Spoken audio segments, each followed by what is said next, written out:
Hey internets, it's Jake from Mini Terrain Domain, and this is Scribes and Scrolls, the Candlekeep Mysteries. This is Book 6, The Price of Beauty, and this is Chapter 58, Mirror, Mirror. And in just a couple of moments, we will get into a recap, and we'll get everybody caught up on what's going on, and then we're going to play some Dungeons and Dragons. First up, welcome back to Ricky. Ricky was gone for a few weeks, but he's back now. So Vorn will possibly not be as silent and brooding. Well, maybe not as silent. Still brooding, though, I'm assuming. The big possible. Yeah. I'm assuming he'll still be 100% on the broody. right. Yeah. Now we do have a lot of our announcements are encapsulated in the pre-stream and during the break screen. But there are a couple things I want to mention. First is that tomorrow night at 8:30 p.m. Eastern is the premiere session of Descent into Avernus, Road Warriors of Hell, with Dungeon Master Violet Davies, featuring Karen Davies, Sarah Nelson, Nicole Sparks, Dwight, and myself all playing in this game. And that is part one of our two-part premiere. Part two will happen next Tuesday at 8:30, and then beginning October 4th, we will go into every other Tuesday for that. Also, this Wednesday, Mythos Tales 1 is returning. 2 is returning to MTD, and 3 is happening at 8:30 p.m. Eastern right here with what we talked about months ago. It's finally happening. Cari's first ever turn at the helm DMing a game. We are very much looking forward to this. I've never, so side note, when he says the first one, I've never done a home game. I've never done anything. So it could very well crash and burn. If you want to see that, tune in on Wednesday at 8:30 p.m. here at Mini Terrain Don't Domain. listen to Cari. She's going to do fantastic. Cari's an amazing role player, and I have no doubt that you are going to kill it telling the story. So tune in for Mythos Investigators, this tale, which is called The Darkness Outside of Broken Branch. It took me a second. No, I'm proud of you. Thank you. He's been studying his flashcards. Yeah. So that is on Wednesday. And then, of course, the Dawnbringers return on Thursday at 8:30 p.m. Eastern, as they are in the midst of a big boss battle with one of the hags. And everything's going great. I mean, it is actually going pretty well for them. Despite the dragon and the witch and the giant walking tree. So tune in on Thursday to see how all of that resolves. The only other announcement that I want to mention before we get into our recap and our game is to remind you that you matter. Your presence on this earth makes a difference. Whether or not you believe it, it doesn't make any difference. It's true. We talk about it always before all of our games because we just want to emphasize that. It's part of our effort to destigmatize conversations around mental health and let you know it's okay to not be okay, but you don't have to struggle alone. At any time, you can come into our chat and you can type !help, as I've just done in the chat, and it will bring up a couple of URLs. findahelpline.com, or you can check out takethis.org's list of resources at the second URL. We encourage you to check out those websites, bookmark them, save them for yourself, save them for a friend. You never know when you might use them. And remember, you matter. With that, I think it's time to play some Dungeons and Dragons. Ooh, ooh. All right. I'm so excited. 1 week. We take one break, 1 week break, which is what, like our third break ever since we started this game, besides literally. the interludes? And it's like And Cari can't handle it. What are you going to do when we're off in 2 weeks? I have no idea. So, in the recent situation of the book club, you have discovered that little one had gone missing and had recently been checking out a book that was called The Price of Beauty, which you found, Teera, and you brought before the group along with your patrons at the library, taking a look at it, where an image of Sune, the goddess of beauty, asked how they could help. And then eventually a portal opened up, and without hesitation, you all went through the portal, found yourself in a wonderful wooded trail that you followed to the incredible Temple of the Restful Lily, which turned out to be a very grand spa with rooms, with baths and outdoor sparring and exercise areas, a full rich bar, manicures, pedicures, massages, the whole 9 yards.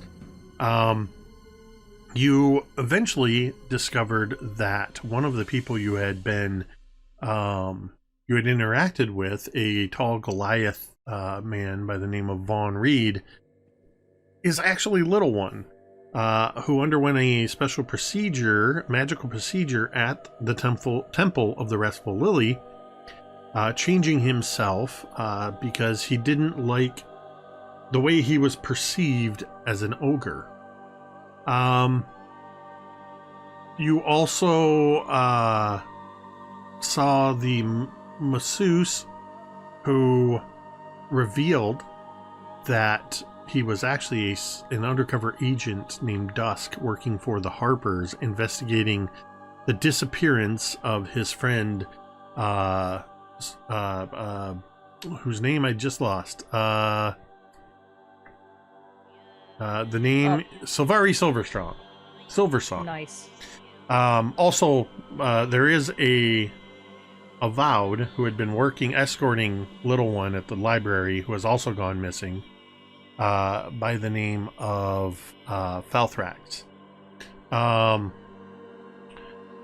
Anyway, while telling you about there being a secret agent and they were worried about their disappeared friend, a shadow assassin appeared and slit their throat, but you all worked together and eliminated the assassins. You were brought before the three sisters that run this place, by the name of I don't know why I keep forgetting their names. Morgana, Azursa, and Greensong. I have those ones written down. I was like ready to go on those ones. And they said that you have more than proven yourself capable, and you made a deal with them for 1,000 gold and lifetime memberships at the Temple of the Restful Lily to deal with something that is in the shrine, which has since been sealed. And that is where we are going to pick up with this session. We are going to pick up as you are all standing outside of the shrine to Sune, looking at this crumbling stone building. You can see that it must have once been a beautiful shrine. Engraved images of Sune are still visible on the moss-covered stones, her face gazing down on the path by which the faithful would have approached. The stone doors at the front of the shrine appear to be sealed shut by some sort of thick, clear resin, and a faint inscription is still visible above them that says, "Welcome, dearest ones. Come find the beauty within you. This former shrine to Sune has definitely fallen into what appears to be years of neglect. It's partially obscured and overgrown with trees and scrub brush, vines climbing up the outside. The stone is very weather worn, chipped in places. But it otherwise appears to be completely sealed from where you stand in front of it. The building itself, is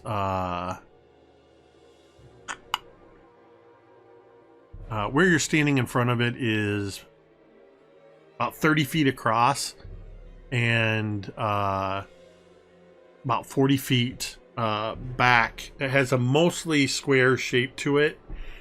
There are some places where it looks like there may have once been windows on either side of the doors and around the sides, but those have also been sealed up with this thick resin-like substance. What would you all like to do?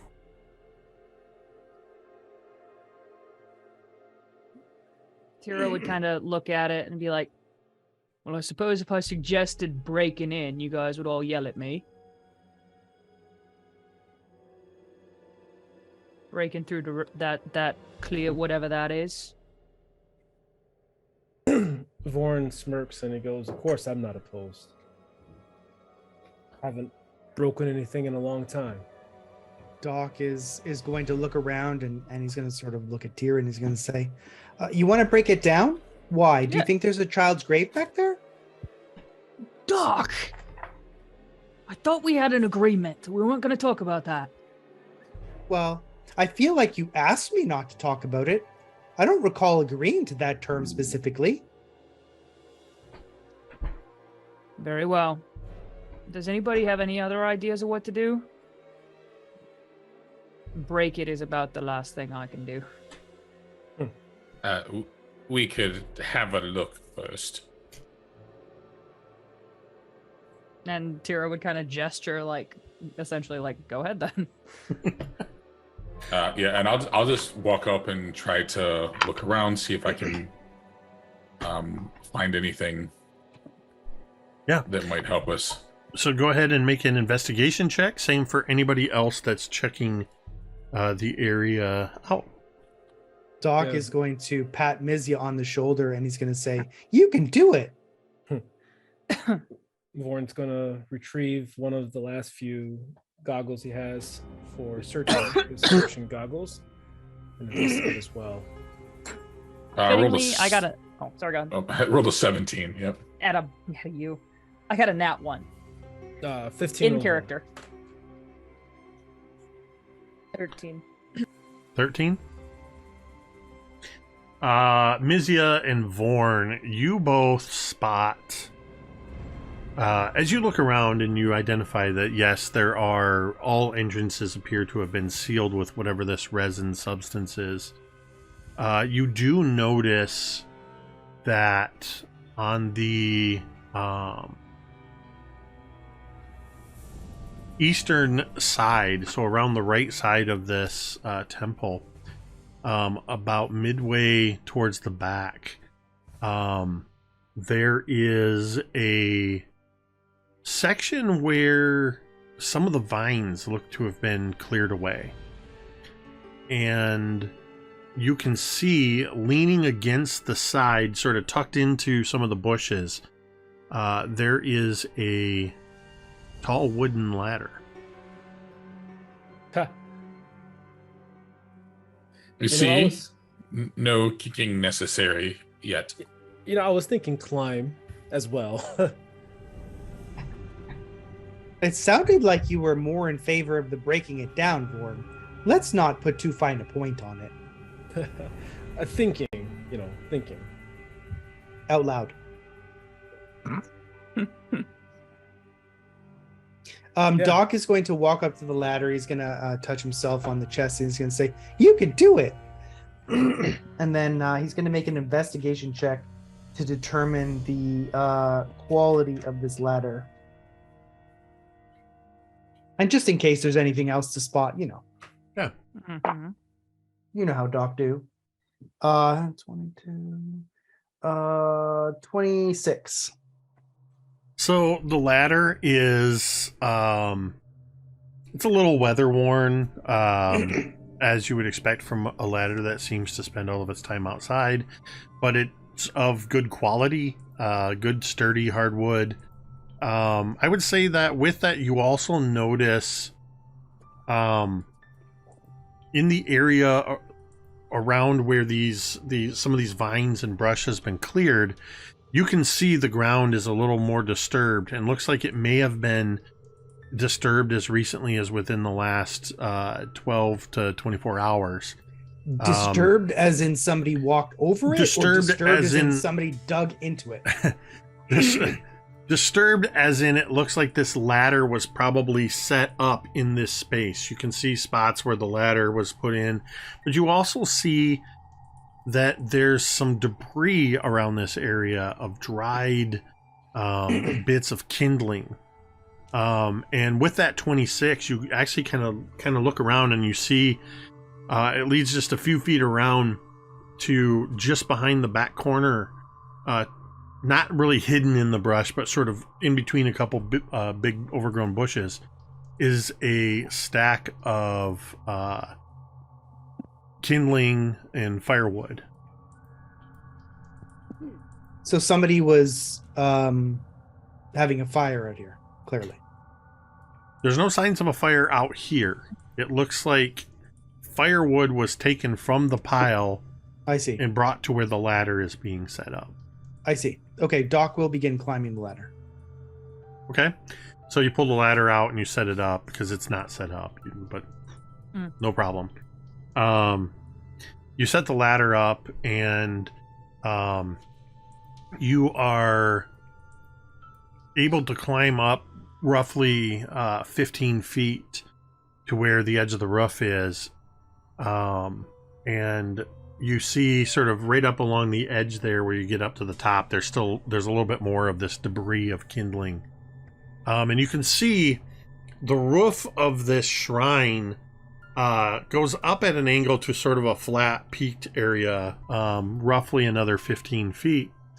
And you can see from where this ladder is, the section of roof, some of the roofing tiles are cracked and show a little bit more wear than those around them. Somebody has been regularly using this ladder and then climbing further up to the peak of the roof. Doc will communicate this information to those below, and he's going to say, "I'm going to investigate." And he's going to walk forward. I kind of look with concern at Mizya. I'm like, he's going to fall and break his neck. Yes, well, if you can figure out how to stop him. That's a good point. And Teera would just kind of look like helplessly. She doesn't want to climb up there. So, Doc, you scramble up the angled roof to where there's a flat section, and you see that where this flat area is, there's a hole in the roof, and you can see down into the darkness inside. Do you have dark vision? Mm-hmm. Looking down inside this shrine, you can see that that inside the temple, towards the back side, towards the north end, you can see that there is a very large, tall statue of Sune. You're sort of looking down from above. It's not quite directly under the hole. It's more like you're looking at the ground in front of this statue. And you can see some bits of debris, and something looking like broken glass is glittering on the floor below. And you can see, looking down, peering into the dim light, you can see a few scraps more of kindling. Just a few little pieces here. But it looks like from where you are down to the floor below is about 30 feet. Vorn, Doc is, looking down, and then, he hears Vorn's voice as, so what do you see down there? Because I climbed up the ladder and I shimmied up to Doc just as he's peering over. Well, there's some kindling, and there's a floor, and there's some darkness. Right. And Vorn's going to look too. Is there any movement? Make a perception check.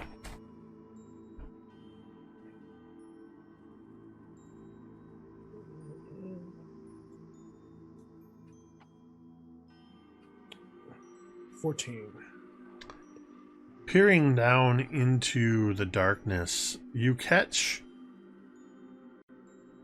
a hint, a glimmer of movement. And then as you adjust and try to see just what it was, you see the movement again and you realize you are seeing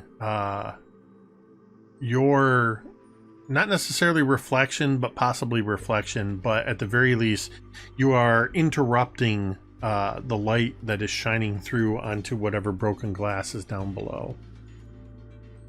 Other than that, there is no movement.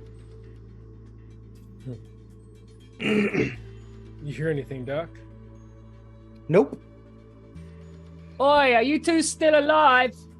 No. Oh, well, Vaughn, are you still alive? Yeah.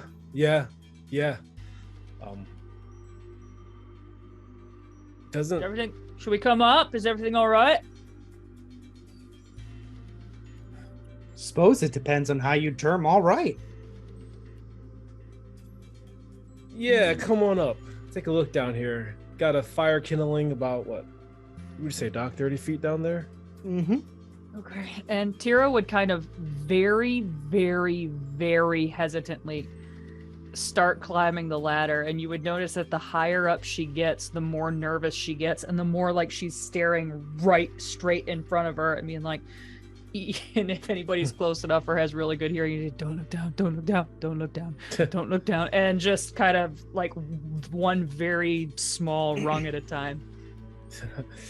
Yeah.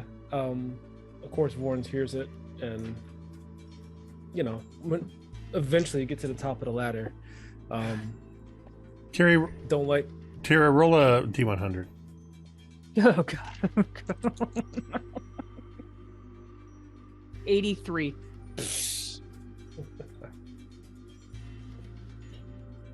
Oh, I don't no know what that way. means. No way.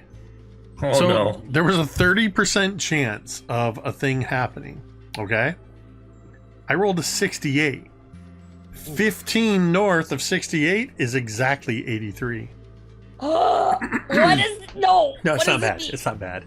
Okay. As you are climbing towards the top of the roof, and you are, don't look down, don't look down, don't look down. Mhm. Snap! One of the rungs breaks. Ah, God, no. You would hear Teera say the F word very loudly, and you would hear a pitch in Tira's voice that no one here has heard. It is very high pitched and terrified. And then you see her go like up onto the roof like the last couple of steps and be like, I think I heard a bird or something. And Vorn will hear that sound, and as he looks over his shoulder and see Tira scramble up the ladder, how pitched is this roof? What's the slope on it? Good question. I mean, it's not super steep. Okay. Okay. I would say it's a low enough slope that you can walk up it. Plus, with the textured tiles of the shingles, you're able to move up and down it with relative ease. All right. Mhm. And Vorn says, scared of the heights, are we? No worries. No. Oh, it's okay. Breathe. And when you breathe, look out straight ahead at the horizon. Okay? Looking down makes it worse. Mm-hmm. Horizon. Mhm. All right, do you see me? Mm-hmm. Steps. Don't worry, Teera. The worst thing that would happen is you fall. And Teera would just really, almost frighteningly intensely be staring at Vorn. That's it. And Vorn like says on his breath, like it's only like a. How high is this? How high are we up on this roof? So, the top peak area of the roof where the hole is, basically you can scramble up to it, but it's no more than 1 or 2 people can stand next to the hole. But you can sort of stand or sit on the edge of this sloped area. Okay. But at its peak, you're 30 feet up. Okay, yeah, that's high enough. I get the same tinglies. All right. And then once Teera gets over, I'm gonna tell her to lay down on the roof and just on the slope. Wait, don't lay Yep. down. That's a bad idea. Just bend your knees. Yep. And I You'll do. be I fine. have my palms and my feet on the roof, and that gives me comfort. And I'm just like Spider-Man, just like being very still. Togo, Mizya. Togo, let me go next. I can fix that. I kind of point up at the ladder, and I'm gonna climb up, and I'm gonna cast mending on the rung that snapped, God. and then Yeah, easily enough Continue done. up. The splinters of wood just sort of, and there's one Cool. piece that actually looks almost newer than the rest of it. Neat. and I'll scramble up to the top. It should be good now. I just pictured Mizya scrambling up a roof. It's It's terrifying. like full on spider walk. Yeah. Moving like the ring girl. Mm-hmm. Oh God. Yeah. No, my I God. don't use the rungs. I'm just like on the post on either side. Writes hands and that feet. down for the Yep. Cthulhu game. Classic Mizya. Classic. Awesome. Yeah, Togo looks a little uneasy as well, looking at his little stubby feet as he will slowly, carefully climb the ladder. But he's gonna kind of he's gonna stop because you like of how you're saying like there's a pretty small space, so he's gonna stop kind of at the top of the ladder, not going up all the way, just to make sure there's enough room. So the ladder goes to the edge of the roof. Everybody else is another 15 feet up. Oh, never mind. So you can get to the edge of the roof, and then everybody's sort of encircling where this hole is. Okay. Yeah, okay, then Togo will go up. Okay. So, is there an overhang on the roof? Is it like right up against the wall? How does that? Oh, yeah. There's definitely an overhang. How far is the overhang from the roof? I would say it's probably close to 2 feet. Okay. Think typical medieval-esque structure with like thick beams that come out. Great. They come out about Great, 2 great. feet, and then you've got where the shingles and all that are. So yeah, Okay. there's quite a big So- soffit. Doc is gonna just a moment, and he's gonna sort of walk down, and he's gonna go grab the ladder, and he's gonna sort of put it against the wall, and he's going to hammer a piton into the wall. He's gonna tie the end of the rope to it. He's gonna hammer another end of the piton. He's gonna loop the rope around it again, and then he's going to bring the rope back up to the top, and he's gonna sort of tie it to himself, and then he's gonna slide down the hole. Wow. Freaking Doc over here just made a whole The spelunker. climbing rig. Okay. I had to look at my inventory to see what I actually had on me. So, All right. I would like you to roll a D100, please. a D100 is what I will roll. 99. Okay. Whoa. Yeah, you lower yourself down into the shrine, and as you're sort of lowering down, you see that as cinematically, we sort of see this low angle from down somewhere inside, near where the door would be, and the light coming down through, and we just see Doc lowering down in front of this giant grime-covered statue of Sune. And as your feet touch down, you hear the... Whoa, before that happens, before my feet touch down, I'm going to be like 15 feet above the ground, and I'm going to be doing like a quick little investigation check to make sure there's no nefarious... who's-its. Okay. You can do it. But that is not a good roll. That is 13, 17. Looking around the interior of the shrine as you're lowering down into it, you get a better look at what's going on in here. And the statue appears to be at the northernmost section of this shrine. Inside, it appears as though the shrine was abandoned after some sort of terrible confrontation years ago. You see what would have been the benches, or almost like pews, pieces of wood are broken, cushions that are shredded and overgrown with mold and thick fungus. On each of the east and west walls, it looks like there are the remnants of frames for 4 large mirrors that have completely been shattered into millions of little pieces that litter the floor, creating this reflective light that sort of dances around, that comes in through, almost giving the appearance of rippling water. And that's what we saw from above? That is what you saw from above. Other than that, you don't see any signs of anything else, any movement or anything like that. Okay. I guess one other thing you would see, especially from this vantage, is to the left of the statue as you're descending, you can see that there is the top of a set of stairs that descends down and behind the statue. Okay. I will communicate this to the team, and then I will drop to the ground. You drop to the ground and you hear that crunching of shards of broken mirror under your feet. Doc will tie the end of the rope to the center of his crowbar. Oh my god. Okay. Gary, is this coming from like a little bit of experience? Have you rappelled? I must know. No. Okay. Well, it's very convincing. Well, thank you, Doc. I mean, sorry to interrupt. Doc is the smartest person you know.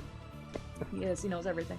So, Vorn is going to mimic the knot and tying apparatus because he has his own rope as well. Is Togo up there yet? Yep. Okay. Yep. Mm-hmm. So, I gotta look over at Togo, Teera, and Mizya and say, okay.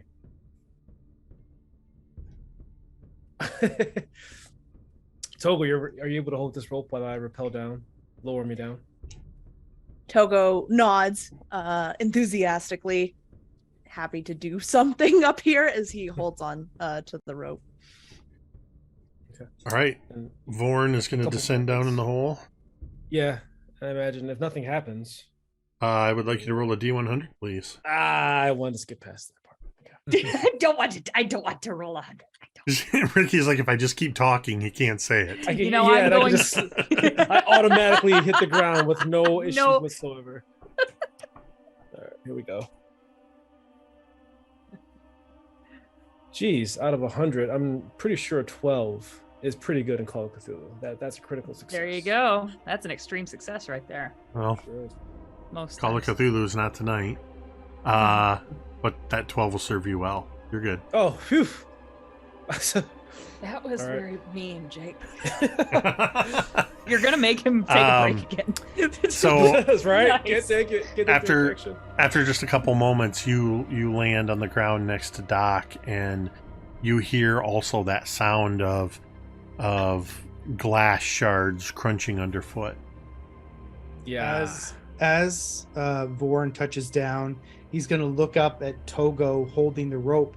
He's going to look at Vorn and he's going to say, "You know there was already a rope down there, right? Why make it more complicated?" Because I trust my own knots and my own rope better. But you didn't make a knot. You just let Togo lower you down. Doc, I'm here to help, okay? Can we not criticize my knots and I figure mean, out what's going on? I could not, but it feels like the wrong decision. All right, well, let's talk about my I'm gonna knots be honest, later. this bickering is making me more anxious than I already am, and that's really saying something.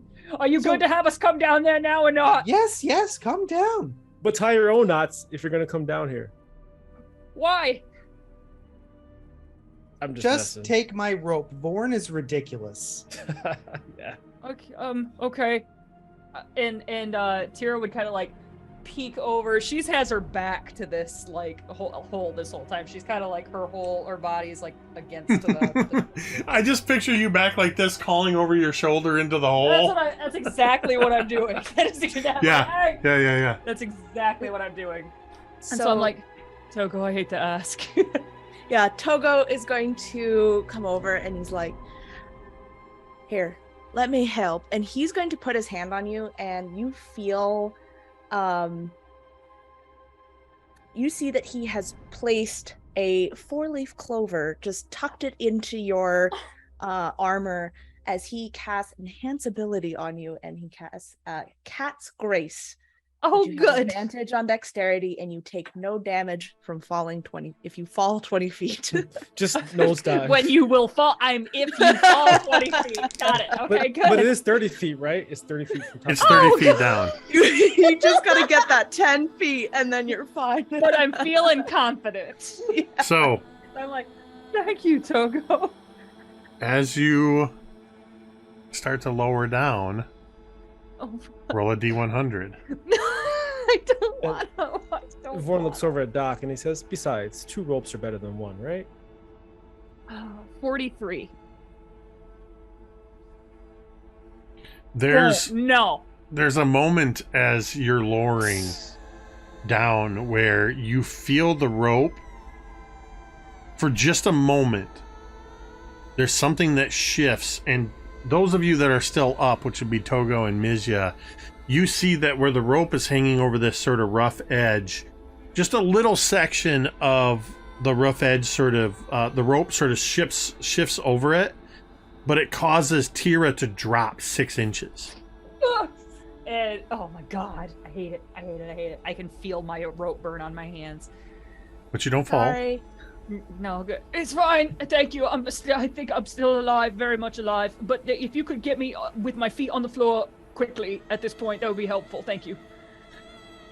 I just pictured Teera going all the way down, like until her ass touches the ground. My butt touches first, 100%. I am like a ball on this rope, just clenched. But And it after a does, few like, moments, same thing. You touch down to the broken glass and see Vorn and Doc there. Whew. Hey, boys, is that glass? No, it's mirror. Teera, I'm very surprised that you are so afraid of heights. Me too, I guess. I don't encounter heights very often. But I don't like the idea of falling and breaking my legs.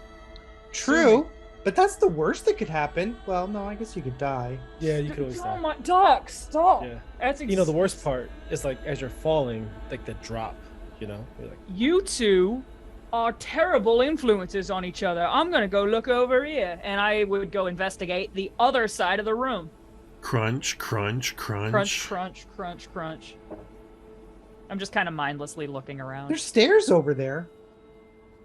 Togo and Mizya. Would you like to go first, Togo? Oh, no, I can help you get down, Mizya. I Oh, prefer it. He says as he's like looking down. That's fine. It wasn't so much that, but if you want me to go out, I'll do that, yes. And I will make my way down the rope. All right. Roll a D100.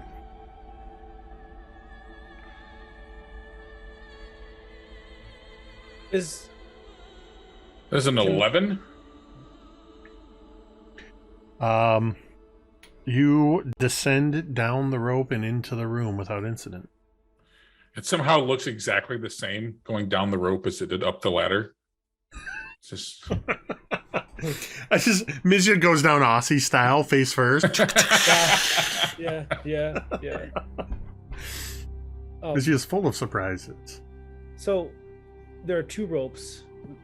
Togo was holding mine, and Doc tethered his. Correct? Yeah, Doc's is tethered with to the side of the building over the edge of the roof. Okay. Yeah. So Togo's coming down next. I guess I'm gonna stand there to make sure he gets down there safely. Because You're gonna stand under the turtle as they're coming down the rope. well, if the rope is tethered to the other side, I can hold the rope and hold the taunt, or at least keep it like Vorn on belay. on belay. There we go. Like you doing rock climbing. Yeah. Cool. I get it. All right, Togo. Yep. Togo, it is a little bit of a tight fit for you through this hole, just because of your shell. But you were able to see that you would be able to fit through here. And so you kind of get over the edge and you start to descend, and I need a D100 roll from you as well.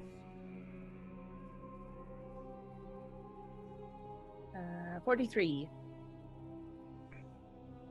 5, 10, 15, I just 20, get a 43. 25. Exactly. Oh, you're good. All right. So basically, there was, with every person going down, there was an increasing chance that part of the roof was going to cave in, or that the rope would break. I'm glad that there was the highest chance when the cannonball was coming down. Right. That's good. But you all make it down inside, and you're now in the shrine amongst all of the broken glass, broken benches,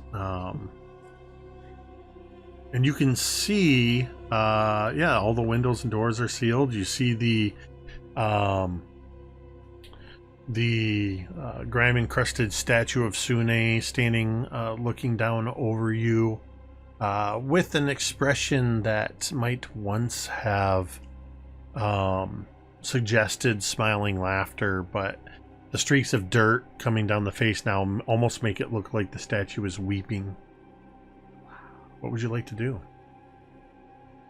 Doc is going to look at the statue, and he's going to try and investigate. He's going to peek around it, look up, look down. He's going to touch himself and say, "You can do it." What are you doing? I'm investigating the statue. Oh, okay. Like you do. Mother trucker. That is a 13. You see that the statue, I mean, it was expert hands carved it once upon a time. And you can see sort of the desiccated remains of long dead flowers around the base, probably offerings. A couple shattered remnants of perfume bottles, long since dried up. Well, nothing to see here. Let's walk down the stairs. And Doc is gonna start walking toward the stairs down, and he's gonna be checking for traps as he does. Yeah, that'll be an investigation check on the way down. You can do it.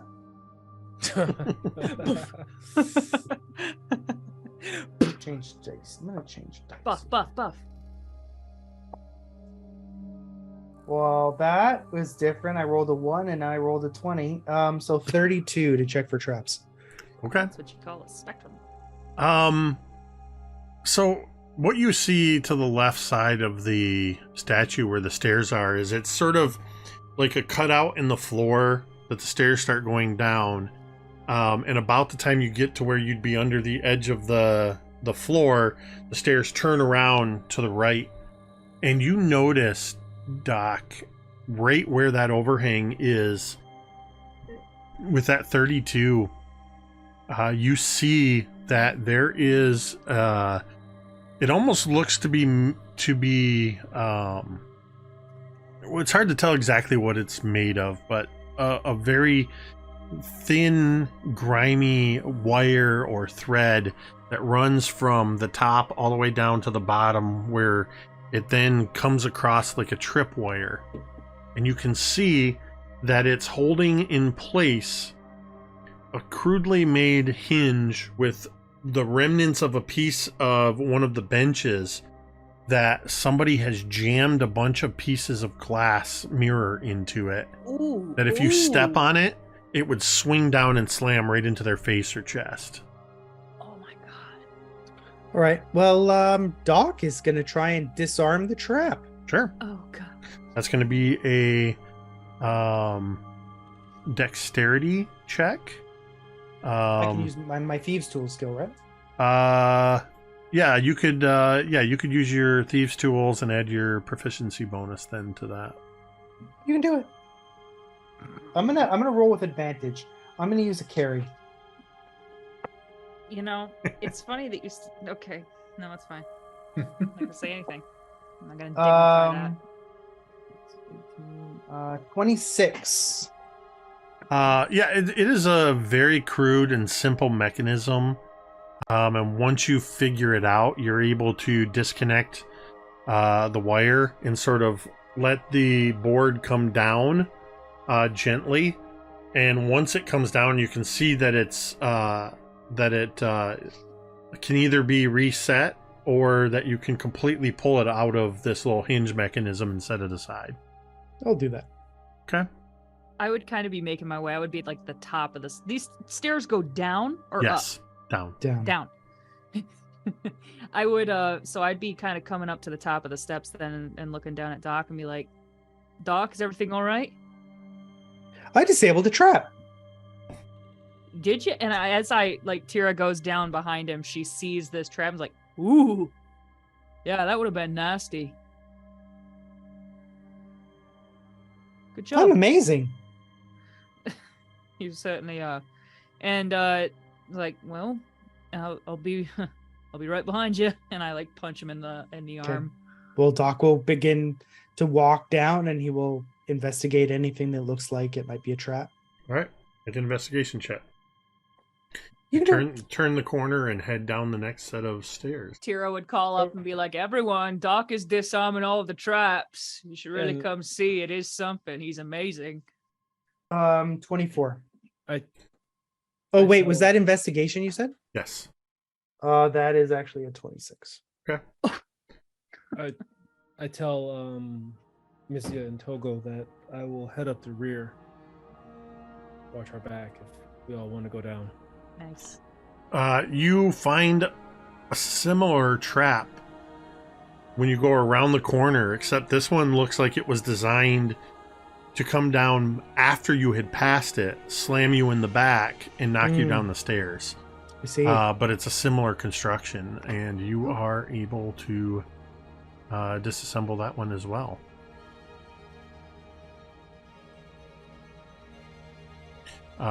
The stairs, this section of stairs heads down about 10 feet. And then there's a landing, and then it curves and goes down. Looks like it goes down another 5 feet, but you can't quite see what's around the corner. You can see some kind of light down there.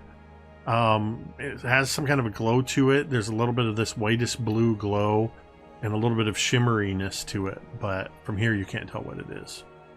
Doc will continue descending, checking to see if he sees any crude traps or good traps, and he's going to look back and say, everything's fine.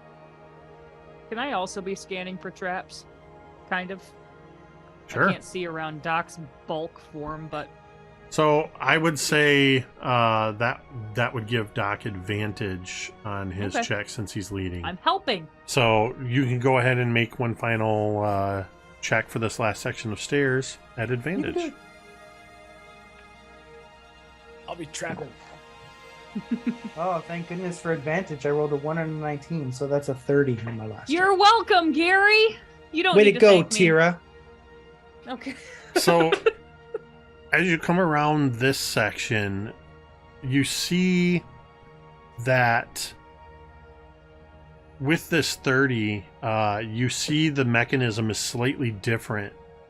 It looks like chips of stone had been arranged over one of the steps, cut in such a way to create a pressure plate over the step that will, it looks like it will somehow activate as you follow the wire up.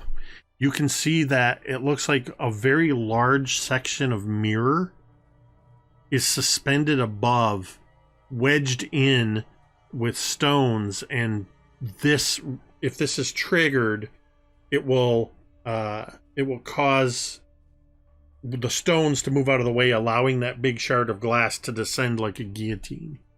Oh shit. Does anybody else think this temple has a theme?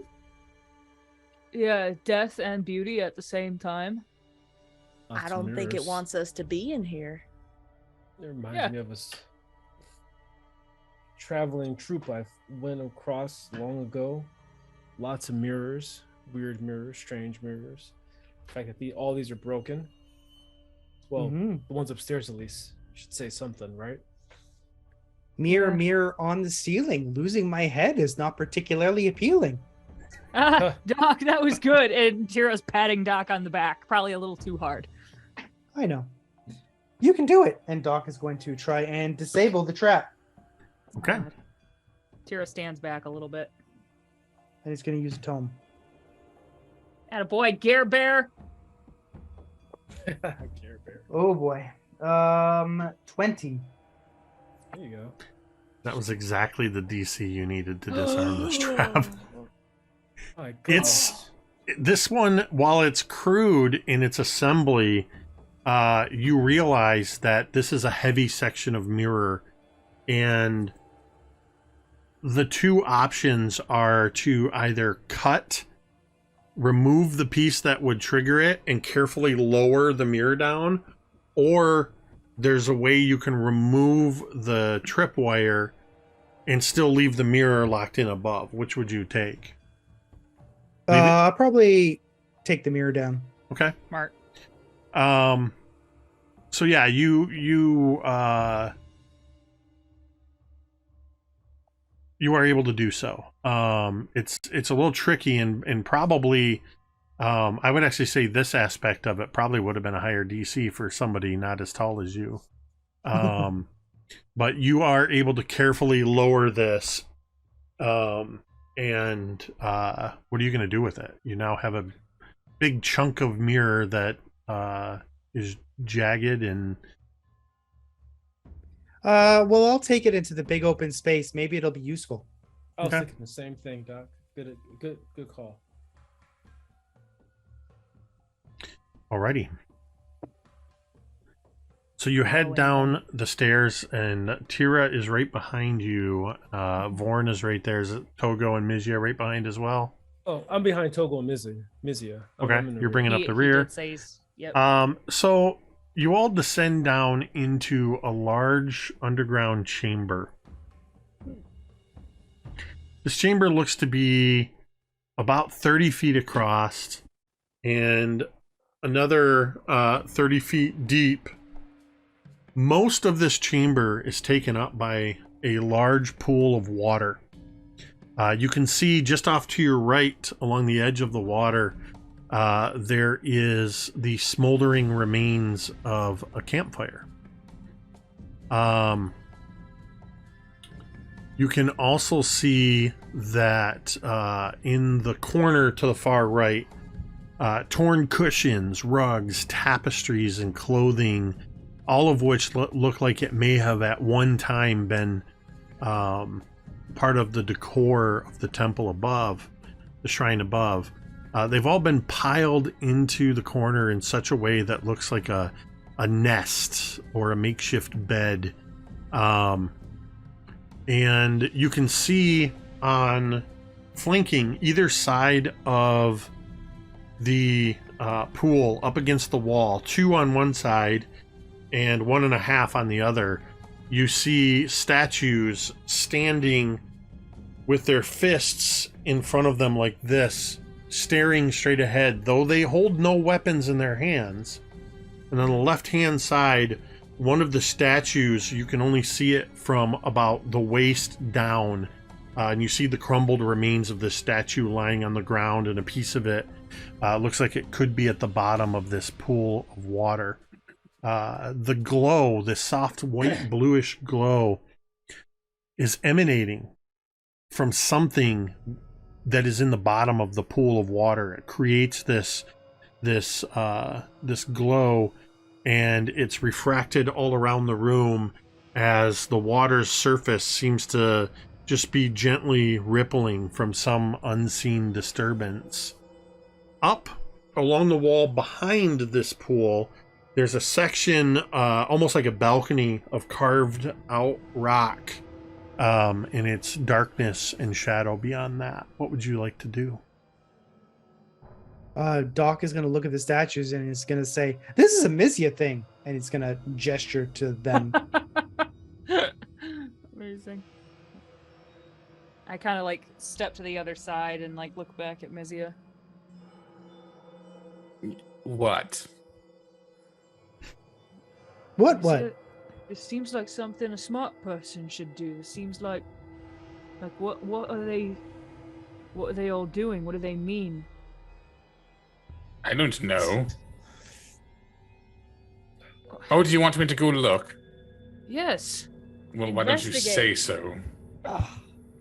Well, we just figured that you would draw inference from the context, but clearly we were overestimating your ability to draw inference from the context. I kind of like smirk at Doc, and I'm like, yeah, maybe Mizya is just not quite as smart as we thought they were. That's a shame. I see what you're trying to do, and it's not going to work.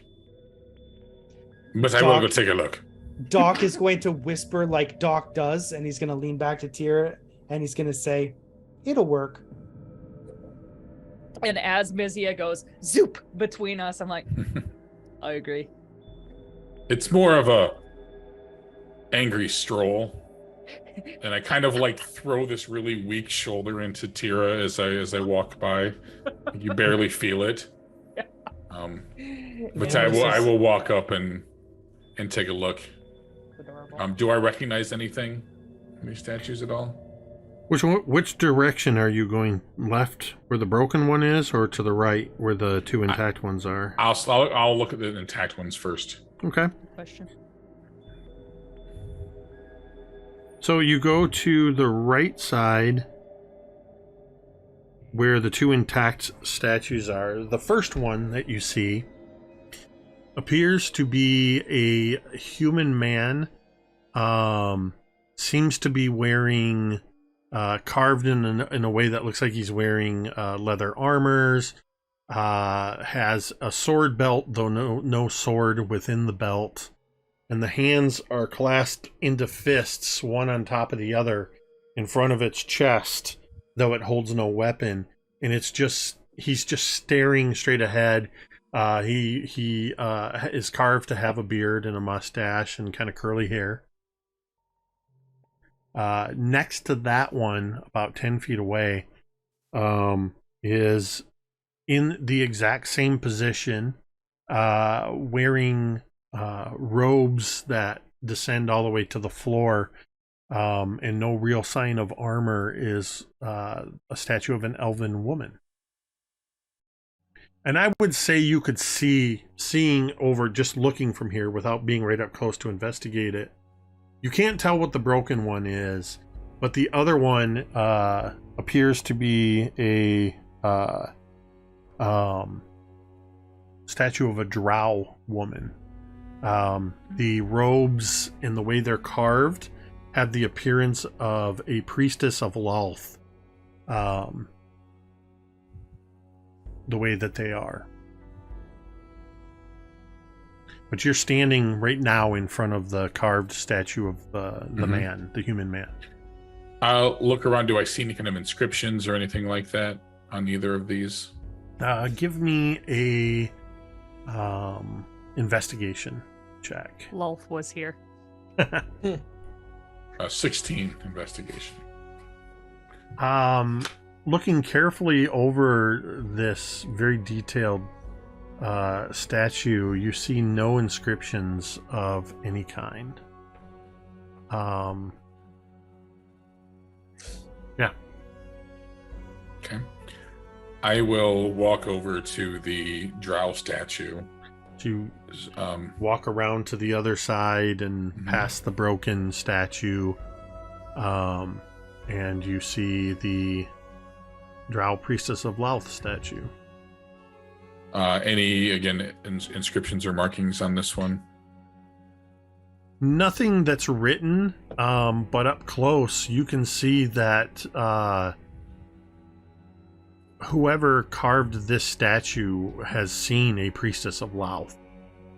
This is very intricately detailed and very relevant to, or not relevant, accurate to the priestesses. Okay. And would that be odd to find someone outside of Drow society to have that much detail? Not so odd to see Drow. I mean, you encountered the Drow pretending to be Jarlaxle upstairs at the temple, and you've seen Drow here and there. That seeing Drow on the surface is not unusual.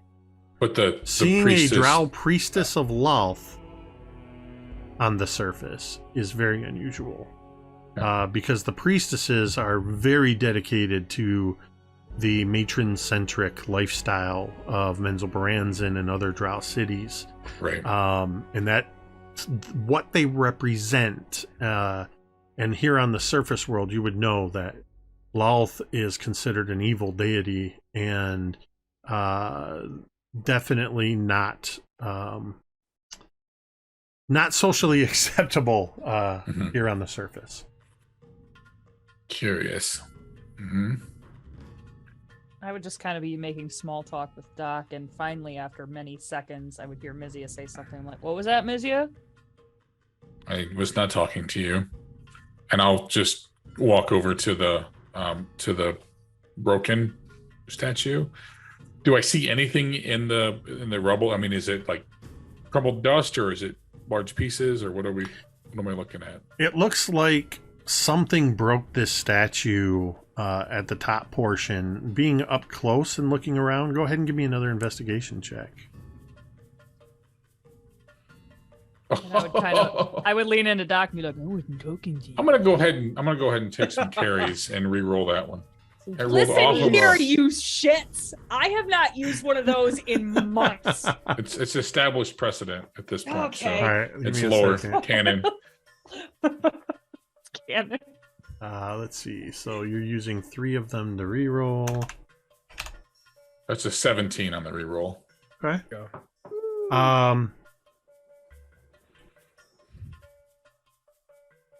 You. Hold on, I gotta get these right. Hold on. You definitely, being up this close to it, you see, I grabbed the wrong notebook. You see a, oh, there we go. You see that up close, this statue, from the size of the statue, respectively, and looking in particular at the shoeless feet of the statue, you recognize this is more likely than not a statue that belonged to, or rather, was modeled on a halfling. And with that 17, as you're sort of looking around, and you can see like a piece of a hand lying on the ground and mostly crumbled bits of rock, you turn and you look towards the You look towards the water, and the water is shimmering a little bit with that constant motion. But as you peer into it, you see a stone face staring back from the bottom of the pool, looking up at you. It is that of Wendry Winkle. I will refresh your memory that Wendry Winkle was at one time the head of the Avowed at the Great Library at Silvery Moon. When you first attended Silvery Moon and became one of the attendants there, Wendry Winkle was the halfling woman that was in charge, the supervisor of all of them, the head of the Avowed, whose job you replaced several decades later. Did all the introductions and stuff? Yep. Okay. This appears to be a statue, a broken statue, of Wendry Winkle. So we have a Drow Loth priestess, Wendry Winkle, shattered statue. A human, was it like a fighter? A soldier of some sort? Or it could have been a fighter, it could have been a ranger, it could have been a farmer with his brother's sword or something. You don't know. Human with a sword. And then the elf, what was the elf? The elf was wearing robes. No signs of armor or weaponry of any kind. Doc is going to whisper to Mizya. Hey, Mizya. Yes, Doctor. Are you sure they're statues? That's what I was wondering too. What? Teera's just looking up, like, what do you guys mean? Of Vorn's course gonna they're look at the statues. Vorn's gonna look at the expression on their faces. All of the faces that you can see, as I said, their hands are curled into fists in front of their chest, and they are all staring straight ahead with calm expressions on their face. What are they staring at? What is straight ahead? Across the pond at the other one. All just staring straight ahead. They're on opposite sides facing towards one Okay, another. and they're okay. I see. Okay, thank you. Yeah, Doc, what are you yeah. thinking? Are they people? That's what I was thinking too. Well, I recognize this one, and I will just kind of gesture at the pile of rubble, and then there is a face in the water, and I recognize her from my time at Silvery Moon. How long's it been since I mean, she's been gone for a long, long time, right? She was older when you met her, which was 70 years ago. And you would have replaced her probably 20 years ago, maybe. Okay. So I would say, and as far as you know, Wendry retired. Being a halfling, Wendry would typically live to be 150 or more years old. How does her face in this carving compare to when I last saw her? Same age, older, younger? Good question. Older than when you last Older? saw her. Yeah. Yes, and this carving took place after I last saw her some 2 decades ago. Are you suggesting that perhaps this is not a statue, but is in fact Wendry? Is there any reason to carve Wendry as a statue? Is there any reason to carve any statue in someone that's his likeness? Who knows? Well, yeah, I mean, can think of a couple typically- of great people that have been carved into statues, and Teera would just start rattling off people. Yeah, like the people who are renowned. And Well, once Wendry we- was of quite some renown. Her time at Silver Moon. I don't know much for what would cause her to be carved into a statue, but much less down here where no one can see.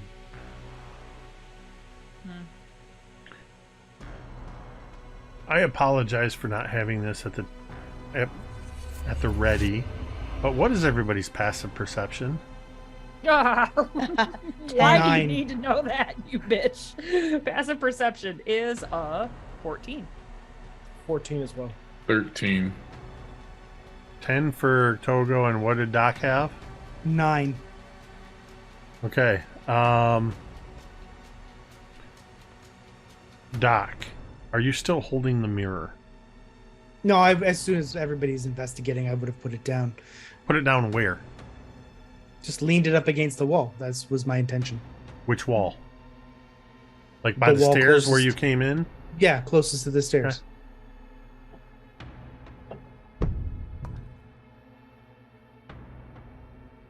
You hear the sound. You all hear this sound of. There's a couple sounds that happen simultaneously almost. The first is the twanging of a bow.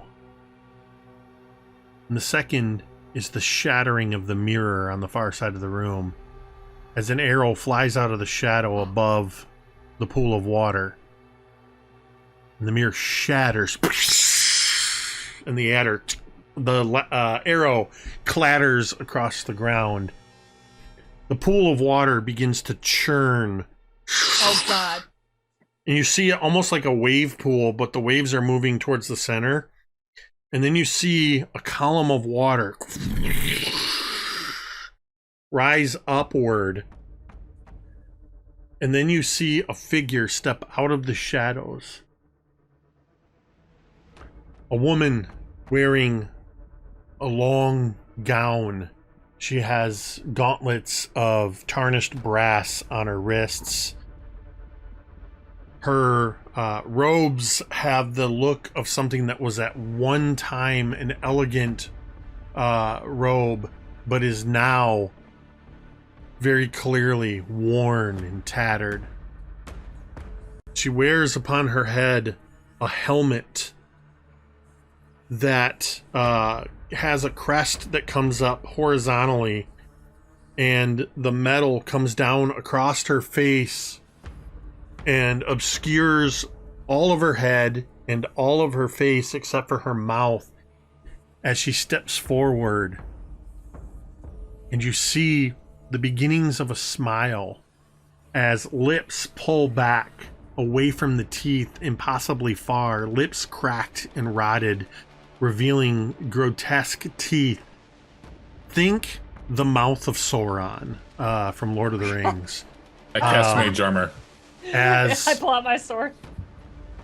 I'm going to have you all roll for initiative. Wow.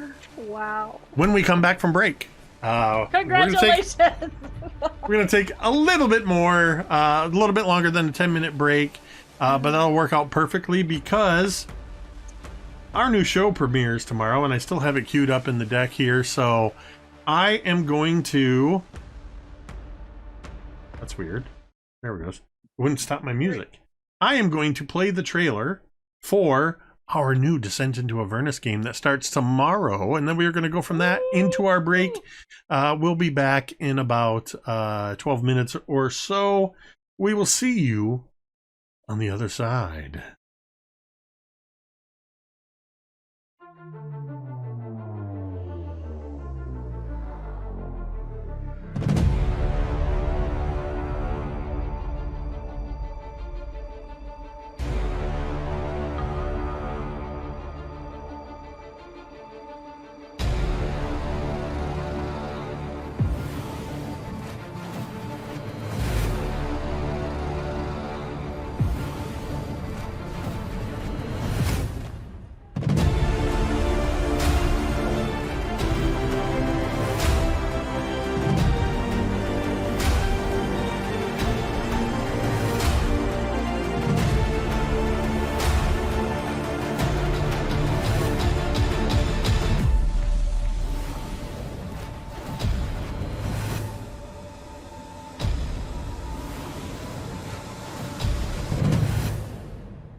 And we're back.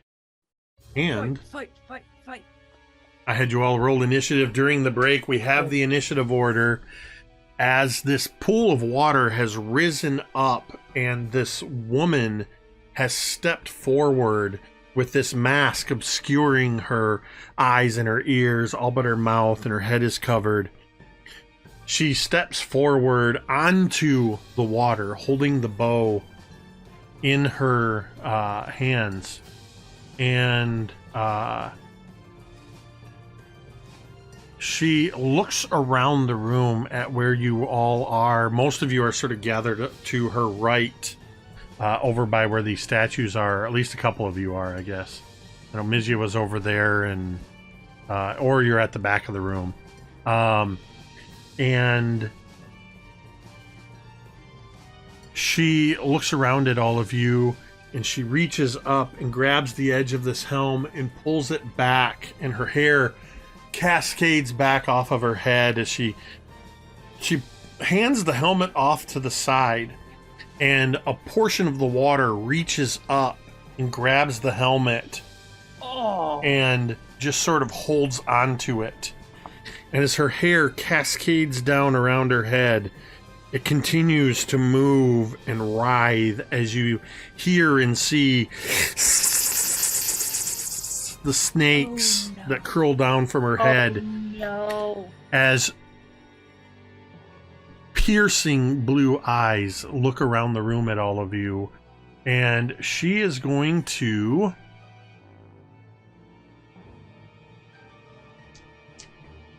Let's see. My first exposure to D&D was a person saying, "Oh fuck, it's a Medusa." She is going to target Togo.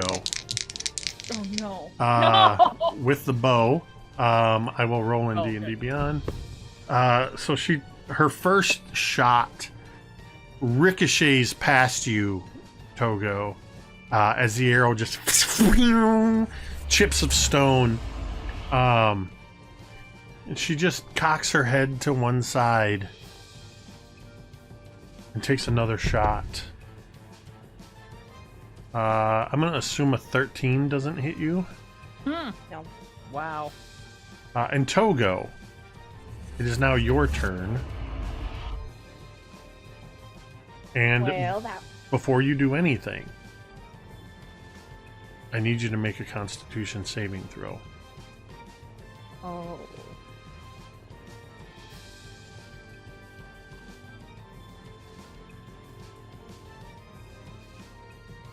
Oh, 13. no. 13? Okay. Yeah.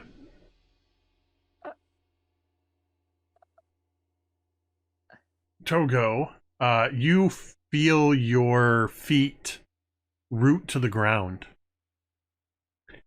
Your speed is 0 and you are restrained. Any attack you make has disadvantage. You have disadvantage on dexterity saving throws, and any attacks against you have advantage, as you are beginning to petrify. You haven't petrified fully, and you have your freedom of movement in as much as you can move your arms to make a ranged attack or a spell attack. But it will be at disadvantage. Unless M decides to use a tome, and then it's a straight roll, perhaps. Maybe. If that's how the rules work. Okay. Let me see what I can. Yes, a tome could be used to cancel out the disadvantage. Yay! Yay, us! You did well. I have a good feeling about this, guys.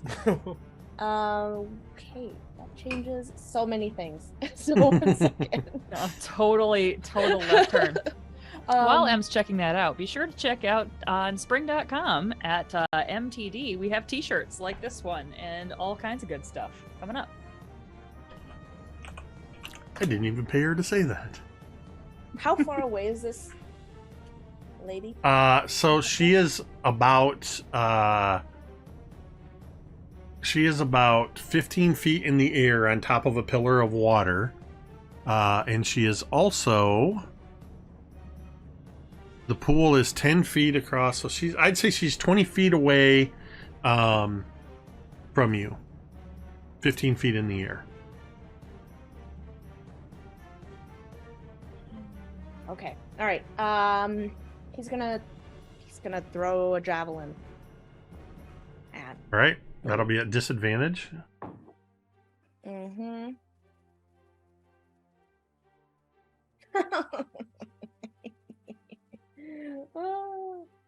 I don't even know why I rolled again. That's a 8. You throw your javelin up, and you find that your arm, your muscles are stiffening. You're struggling to make the throw. The javelin leaves your hand earlier than you intended, and it doesn't even make a full arc as it just sort of splashes into the water.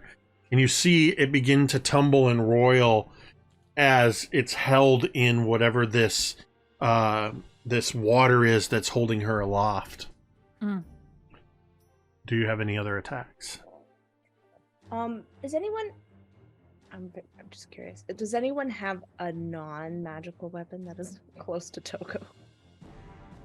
I Everyone have has a- one, but I don't have it out. No, that's fine. If everyone has a magical weapon as their main weapon, then that's okay. I have hatchets and stuff if you want to use those. Throwing hatchets. No, I think instead, Togo's going to look at Lorne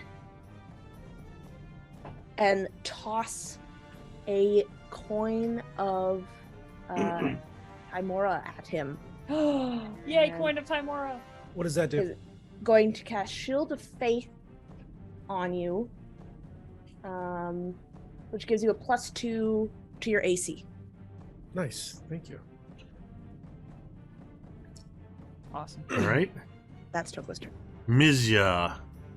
Wow. It is your turn, and I need you to make a Constitution saving throw. It's a 12. As you Mm.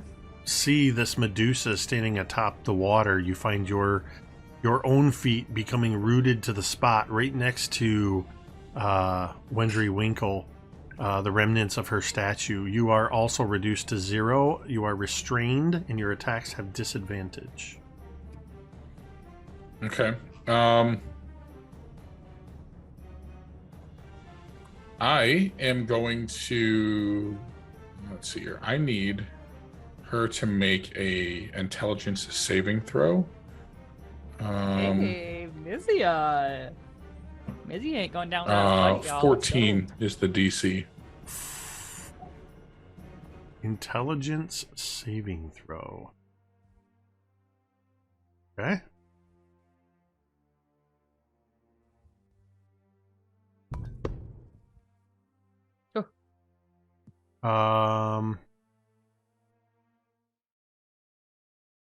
That is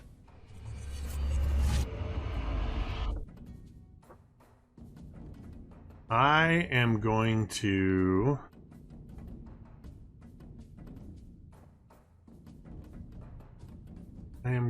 re-roll that. Oh, 3 tomes! Wow, holy cow, that's so many tomes that have been used tonight, and none by me. Weird. Maybe we should change the name of those. Oh, son of a gun. Cannon. We could change it to Gary's. That's close enough to Cari's. He uses more than me. All right, hold on. I You wish. had something Should we add a happen. freaking scoreboard? Made my animations go away. No, that's fine. All right, It's fine. let's see if it was worth it as I Yeah, re-roll. math on your side, Cari. You're damn right I do. Oh, Thanks, Ricky. what a wonderful use of those. That's still a fail. So you see that just as I'm kind of losing use of my body, I just kind of barely get this wrinkly old hand up, and I point at her, and I cast Tasha's Mind Whip.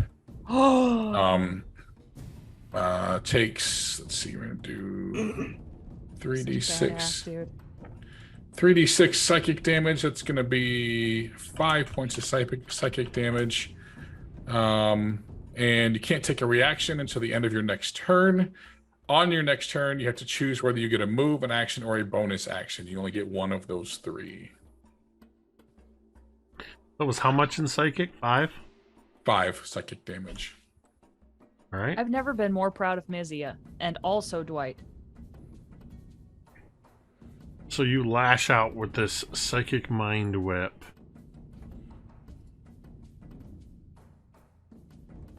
It decides on the move, action, or bonus. This one. Okay. You can see that as this hits her, you see her teeth. You actually hear her teeth cracking as she grits them so tight against this strain. You'll regret that. What did she say? You'll Sorry, what's regret that. Oh, okay, thanks. I don't know, something weird happened. Anything else, Mizya? Regret many things, but that will not be one of them. All right.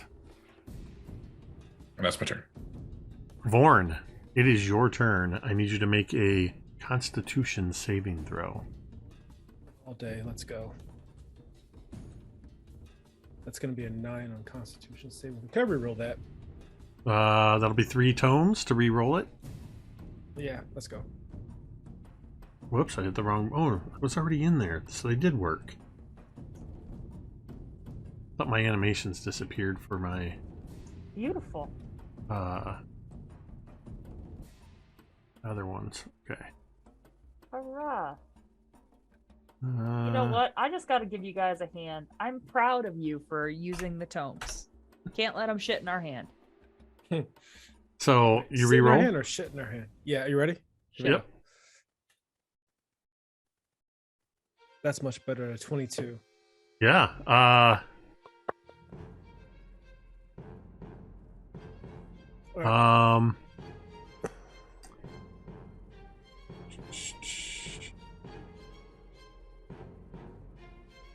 Okay, yeah, you are good. Nothing Okay. is happening to you Okay. at the start of your turn, so go ahead and take your turn. And she's upon a tall pillar of water, right? She is in the middle of a 20 foot by 20 foot, or she's at the far end of a 20 foot by 20 foot pool of water that also has her lifted up on a 15 foot pillar.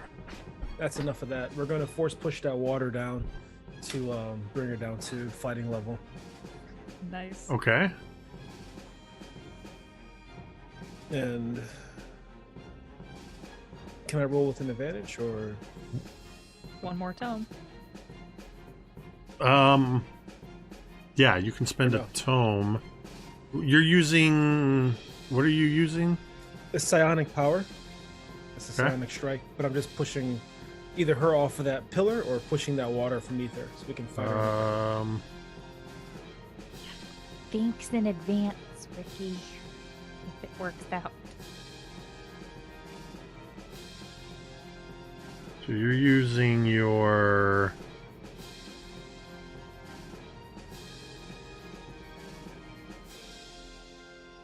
Are you using the telekinetic movement? Psionic power, psionic strike. Does that work? You have to make a weapon attack against her for your psionic strike to work. Okay. Telekinetic movement lets you move an object or a creature with your mind. I see. I see. All right. Well, then we'll hit her with some flying hatchets with the psionic strike if that works. Okay. Yeah. So then you would make a ranged attack. And... So your psionic strike won't actually push her, though. Okay. Your psionic strike just pushes your weapon to do more damage. If your intent is to try to move her off of the water, Mm-hmm. then you would need to use your telekinetic movement. That as an action, you can target. You can't target. You can target one loose object that is larger, smaller, or one willing creature other than yourself. And she's no okay. So you don't have an ability to actually push her with your mind. Gotcha. And I can't push the water. I mean, you could try to physically move the water by tackling it, I guess, but No, that's ridiculous. Even Vorn knows you can't punch I love how water. we're talking about kinetic everything, and it's like that would be yeah. ridiculous. Do you want to use your mind powers on your weapon, or to push That's her off, Unacceptable. or tackle the Can I- water? No, tackling the water is ridiculous. Can I Shaw. throw my Queen's Hand katana like a lightsaber, like a Jedi lightsaber, with my force power? Ooh. Freaking chuck it. Ooh. Yeah.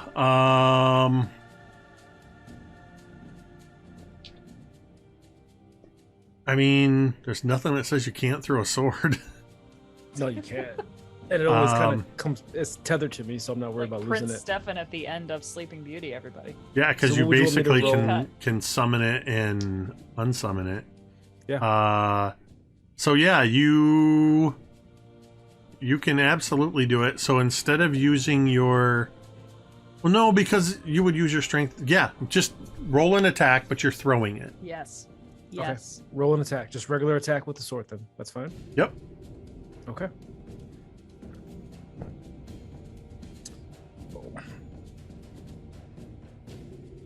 23. Okay. All right. So you throw your sword through the air at this Medusa, striking her with it. So if you're using your psionic deal, you'll roll your damage, the 1d8 plus 6 for the sword. Oh my god, Okay. come on. What is it? 1d8. What's the additional plus 6? I got 1d8 plus 6, and I got 1d10 plus 6. So The d10 is if you do two-handed, yeah. which you're not doing. But there's an extra 1d6. Mhm. Oh, okay, that's why. It's okay, I got it. So you're gonna roll 1d8 plus 6, and then you're gonna also roll the 1d6 for its keen edge. And then you're also gonna roll your psionic strike, which gives you 1d8. an additional d8. So you're gonna roll I'm gonna do this attack forever then. two. You're gonna roll 2d8, 1d6, and add 3 to that total Oh my Holy god. Okay, shit. let's break it down. So for here's the throwing a 1d6. sword. I got a nat 1. There we go. So that's It balances out. A nat 1 plus 6 is 7 points of damage, so that's on that first throw. And then I'm gonna do the 1d6 now, correct? For the keen edge. Yeah. So you rolled the 1d8 plus 6, Yep, and that gave me a 7. so 7, Only- and then roll Like the I can do d6. only. Okay. That gave me a 3. So that's 10 total, and then you get one more d8. Okay. Then that's still this d8.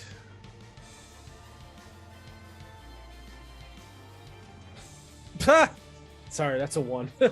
Wow, ruckus. Right, and now So- three die combined 11 points damage. So you watch as Vorn just completely withstands this Medusa's gaze, hurls the hand of the queen katana. It strikes the Medusa in the chest, and as she looks down at it, and almost like she's starting to reach for it, you watch as the blade turns to shadow and appears right back in Vorn's hand. Hell yeah. That And you is can so take your cool. second attack. Oh my god! Wow. Now that we know how your psionic attacks work, How many sonic attacks can I do per turn? I think you have the number of dice that's listed in there for your. Yeah. So you just used one. You have Mhm. you have 5 more. Well, then- God. Again. Yeah, we'll do it all again. Okay. Hopefully we can get you some more Yeah, points. throw it again. All right. Here's the 1d8 plus 6. Well, you got to roll the attack first. Oh, that's right. Ha, I automatically assume I hit. Don't assume you hit. Ooh, a nat 20 plus 9, so 29. A nat 20 is a crit. Mhm. Now, God, Ricky. you have an ability that is Savage Attacks. Hmm. When you score a critical hit, you roll one of the damage dice one more time. So here's what you're gonna do. So since we know you would roll 1d8 plus 1d6 plus 1d8 for the whatchamacallit, plus the 3, that's going to be 16 plus the 6 is 22 plus the 3 is so 25 out of the gate. Now you're going to roll 3d8 and 1d6 on top of Oh my that. goodness. Come on, Ricky. So 28's where we're starting. You incomparable Or 25. badass. Get it. That first D8's a 4. Okay. Second D8's going to be a 6. Okay. Third D8's going to be another 6. Can't 16. be mad at that. Another 6. And then you roll the d6 again as well. One more D6 as well, Ricky. We're My at goodness. 16 right now. Let's see what we got. A 2. There we go. 18 plus is 24 is a third. 25. 40. It was a 25. So that's was. 35, 43. That's right. 43 points of damage you do as once Jesus. again you pull your blade back to you. Wow. And Vorn's gonna say, "That's more like it. I like that." And he's gonna gently pop out the blade out of the sheath for another attack when it gets to the ground finally. Cool. He pulls Okay. out his actual samurai sword. Yeah, katana. What a Yeah. what a boss. She's very displeased with those attacks, but there's not much she can do about it. Doc, it's your turn. I need a Constitution saving throw.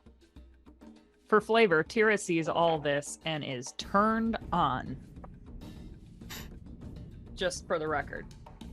It's like, If I'm being honest, so am I a little bit. I mean, who 8. wouldn't be? 8? Doc, your feet are rooting to the ground as you begin to petrify. Your speed is 0 and you are restrained. Okay. Doc is going to cast. let's see.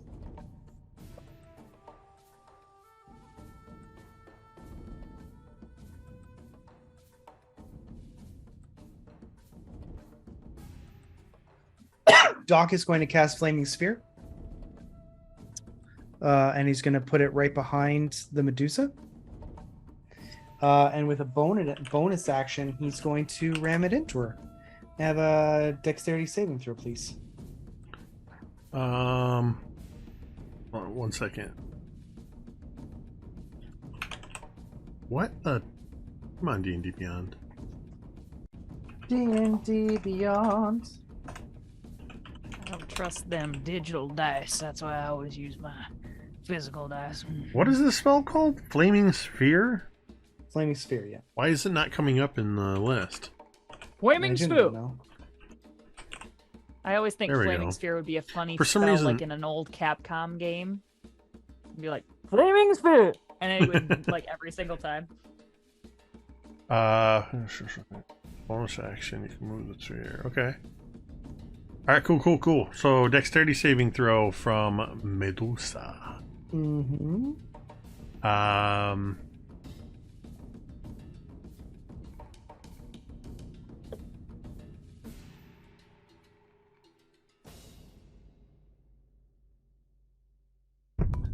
Whoops, that is sorry. I rolled on the wrong thing. Let me try that again. Well, that was a 21, but like I said, it's the wrong individual. Let's try that again. That's a 6. Okay. So she takes full damage, which is 10. 10 fire damage. Wow. Out of you.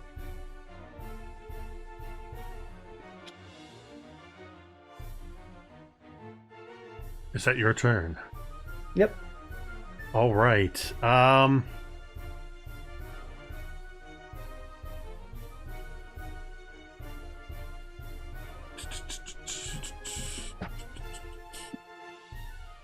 There is a section of the water you watch as the Medusa descends a couple of feet as the water reorganizes, and you see a big section of water reach out and attempt to wrap around Vorn as the water makes an attack against Vorn for a total of 18 to hit. That hits. Vorn, as the water slams into you, you take 11 points of bludgeoning damage, and the water engulfs you as it sort of not so much wraps around you as it just sort of forms around your waist, and not just around your waist, the water goes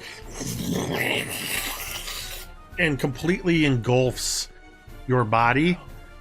You are now grappled, you are restrained, Yes. and you are drowning. Oh my god! You're not drowning yet. What's your constitution modifier? +5. Okay, so you have I believe it's 5 minutes that you can hold your breath, which is astounding. Wow. So Okay, excellent. you can't breathe right now. Sure. As Just- the water has attacked you. Mm. Okay. Teera, is your Huh. turn. All right. How deep about do I have a feeling that this pool is? Do I have any idea? Is it like a lake or is it like a mall fountain? That's what I need to know. The fountain. Where did it go? The pool of water is.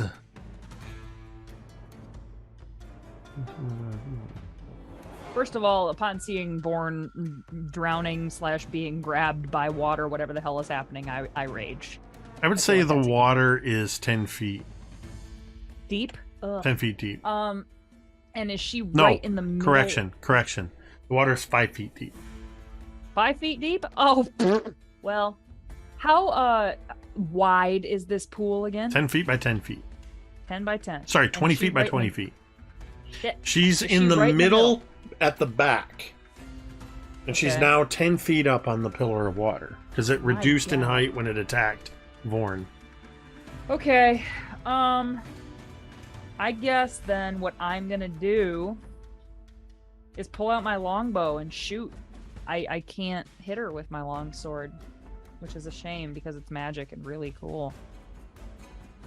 All right. Here I go. I'm gonna try to shoot her with my longbow. That's a 15 to hit is all. A 15.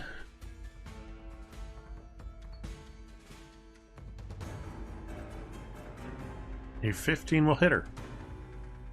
Oh my god. Okay. Here we go. All right. That is gonna be max damage for 10 points of damage. Teera shouts a mighty rage because Vorn is in trouble and frickin' pelts this bitch. And I'm gonna do it again, too. Here I go. Oh god. That's only a 13 to hit. 13 misses as it goes flying behind her and kind of goes up into that alcove and clatters around. That's fair. And that's my turn. I'm done. All right. I want this bitch to come down. As here. Get Teera- off your pillar of water. As Teera finishes taking these attacks, the statues on the edges of the room, their hands suddenly go and you see at the ends of their fingers are stone claws as they are going to... One is definitely going to attack Mizya. The other two are going to go for 1, 2, 3, Vorn and Doc. Oh no. As they move towards... The first one moves towards you, Mizya, the drow priestess of Lolth. It is going to make an attack against you at advantage because you are turning to stone. And that is going to be a 16 to hit. Mizya, you will take 16 points of slashing damage. And I need you to make a Constitution saving throw. It's an 8.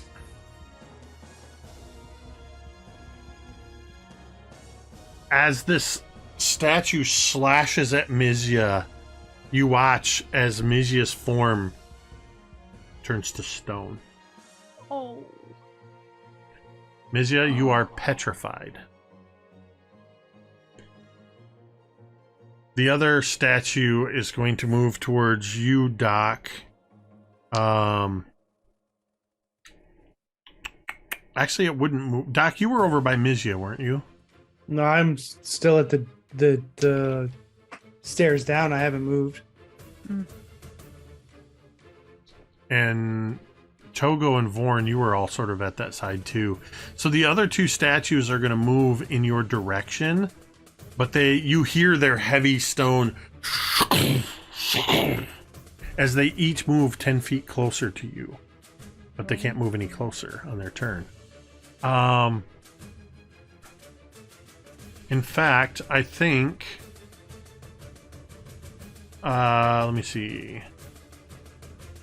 So that would be,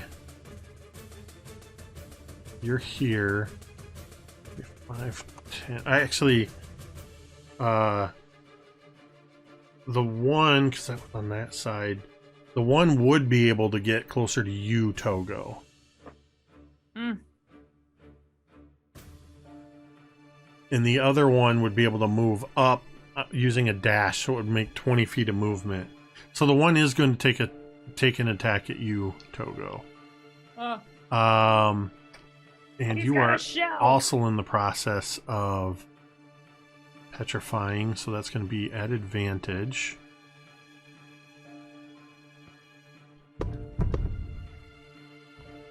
Togo, that is a dirty 20 to hit you. Yep. That is going to be 10 points of slashing damage. And I need a Constitution saving throw. Come on. 23. Yes! There you go. Yes! You feel the stiffening of the muscles more, but you resist against those. And let's see, so that was that one, and that one attacked. It takes us back to the top of the round. It is the Medusa's turn. And she is going to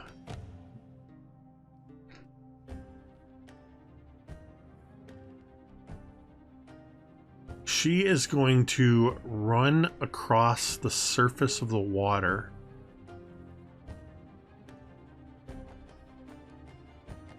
And she is going to pull out her short sword as she does so. And you see her running down this water, running across it. The water seeming to just sort of, the little ripples and waves sort of coalescing under her feet as she runs forward, sword drawn.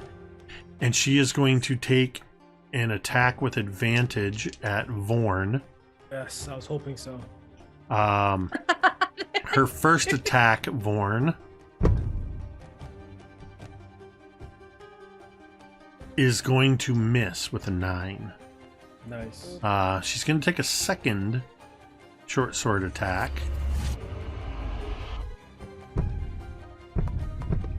Oh, wait. Back up. No, wait, that would work. And this is going to be bad. So, Mizya, when you petrified, your concentration would have ended on your spell. Oh, wait, that's not a concentration spell. All right, hold on. Okay, so you're lucky because I just rolled a crit against you, Ricky. Yeah. But I remembered the Tasha's Mind Whip lets her make a move or attack or bonus action. Mm-hmm. So I need to... So there's no attacks against you. She doesn't come moving towards you because she's still under that effect. Oh, don't worry. She'll still attack you. She's going to use her bow instead. Game state, she already moved. Card laid is card played, man. Togo, what was the... No, she wouldn't have moved if time that's all beginning? she can do. Actually, here's what I'm going to do. I'm going to roll an What do you insight got? check for her Hey. and see if she knows enough of what this spell does. She moves towards you. She rolled a 7 on her insight. She rolled a 10 on her insight. Not enough. She comes charging forward, as I said, and as she goes to draw the sword, you see her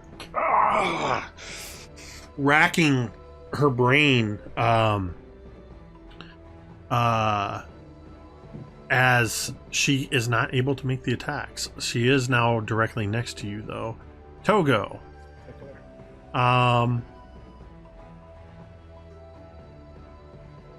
It is your turn. You are still in the process of petrifying. You can take your turn, but you will be making the saving throw again at the end of your turn. With her moved, is she within 10 feet of Togo? Yes. Yes. Stab her with my lance. Yes! Okay. Lancer!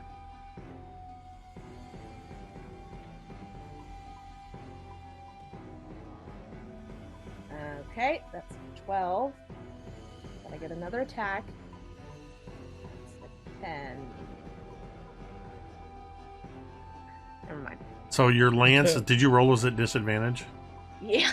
Yeah. Yeah. So you lance forward, and as she's standing there unable to make the attack, it's almost like she's trying to concentrate on Vorn, who did all this damage to her. And as she's lurching against, trying to pull the sword and make the attacks, you're just missing as she seems to be moving out of the way of your attacks. I need you to make that Constitution saving throw Oh again. my god, no. Ooh. It's a 9. Togo, as you lance out and you miss her, you lance out again and you see Togo pull the lance back, and you hear as Togo turns slate gray. And Togo, you are petrified. Is it 3 of us now? 2. Okay. Doc is in the process of petrifying. The irony is the one that has the most chance of saving you just got turned to stone. Shit! Shit! Mizya, you have your full turn. Still can't move. Oh no, wait, sorry, you're petrified. You can't do anything. Yeah. Mm-mm. You got petrified by the statue, so you are stone. Born. You are currently restrained and grappled. So you can either, since you have 2 attacks, you can use one of your attacks to attempt to escape the grapple. Mm-hmm. And that will be with a athletics or acrobatics. Okay. Let's do that first then. Ready? Yep. This is bad. I feel like we're all And being that's- really casual about the fact that this is really bad. Vorn, It's gonna be a 21. what does it look like? How do you burst out of this water's grasp that it was trying to drown you? I burst out of the water with like in a Japanese anime style, with my arm breaking the water and my arms behind me as I charge towards her because she's at ground. You don't even level, have to right? charge. She's literally right in front of you. All right, I'm going to immediately grapple her with my unarmed grappling skill. Okay. And I'm going to try to do so with advantage. Do you have any? I don't remember what. If you just have the standard grappling, or if you're unarmed, gives you any bonuses on that. My unarmed fighting grappling unarmed gives me +7. And then... So you. Well, actually, you know what? Scratch that. Oh. We're just going to Okay, I see what it is. summon the. Yeah, we're going to summon the queen's sword to get the queen's hand and attack with the queen's hand of the queen. Okay, And it's queen. make your attacks. All right. The queen's hand, the hand of the queen. Another queen. The hand that belongs to the queen. Rubbish. With a 10. Rubbish. You go to make that first attack, and she shifts her body just enough that the still sheathed sword blocks it. Your first attack. But I escaped with my first movement, right? Oh yeah, that's right. Attack? You did use your first action. You are a fighter who has action surge, Action surge. All right, I'm gonna use action surge. Do I swing which again? would give you 2 extra attacks if you choose to use it now. Okay, yeah, we're gonna swing on the first one with the queen's hand again. All right. And two-handed at this time. Okay.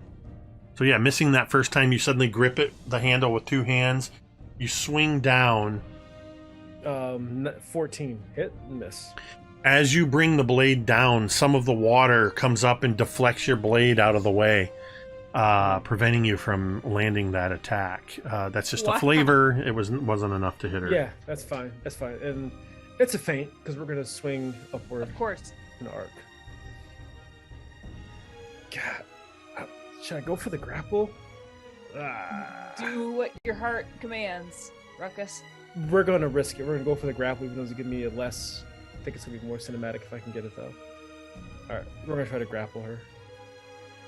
Unarmed. All right. So that's going to be an opposed strength check. Well, you're going to make a strength athletics check.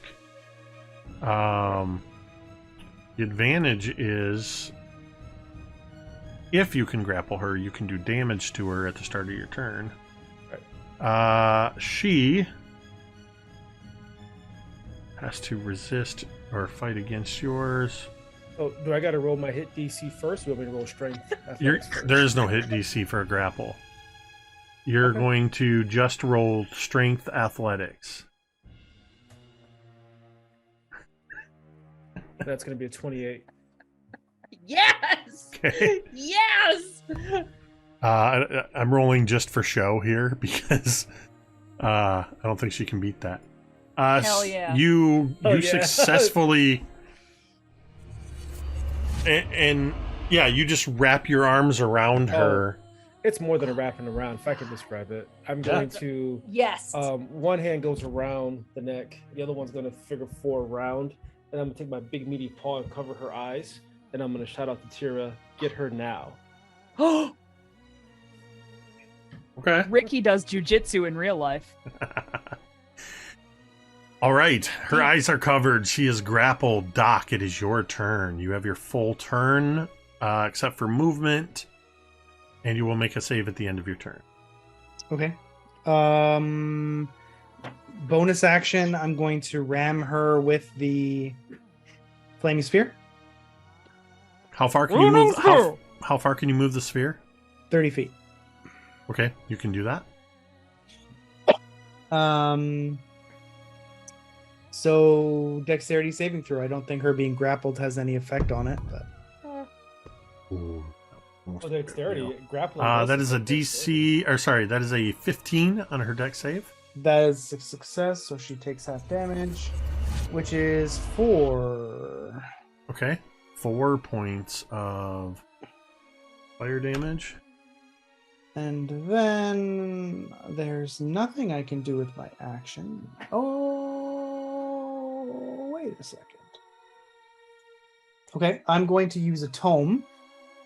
And I'm going to shoot her with an acid arrow. Wow. So I'm going to make a straight roll. I'm really sorry Togo doesn't get to see this also, because Togo is like collecting stories. This is part of Togo's adventure. And 20 to hit. There you go. That is a hit. yes, good job, Gary.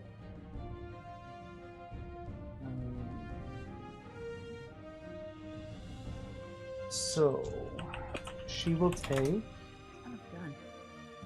4. Oh shit, 8. Okay. Jesus. 4, 8, 12. 14 points of acid out of a possible 16. Holy Okay. shit, Gary.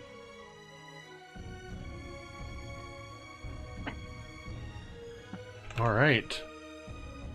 And then I will have to make a saving throw. Yep. Good for you, man. Way to be 24. honest. Oh, that's what you get, man. Karma. Positive karma. As you use your strength of your just your overall constitution, you resist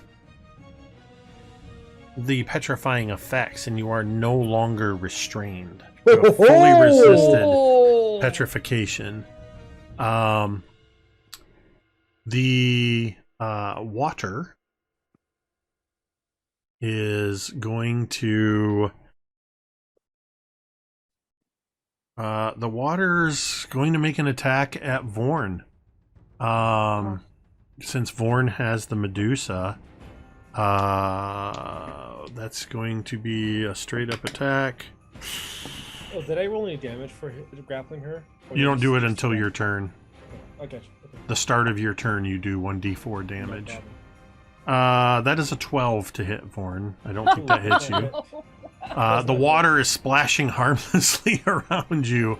And Oh. Teera, it is your Oh. turn. Vorn shouts out, Alrighty. I needed a bath. So I hear Vorn say Teera now or whatever he said. And I have a question.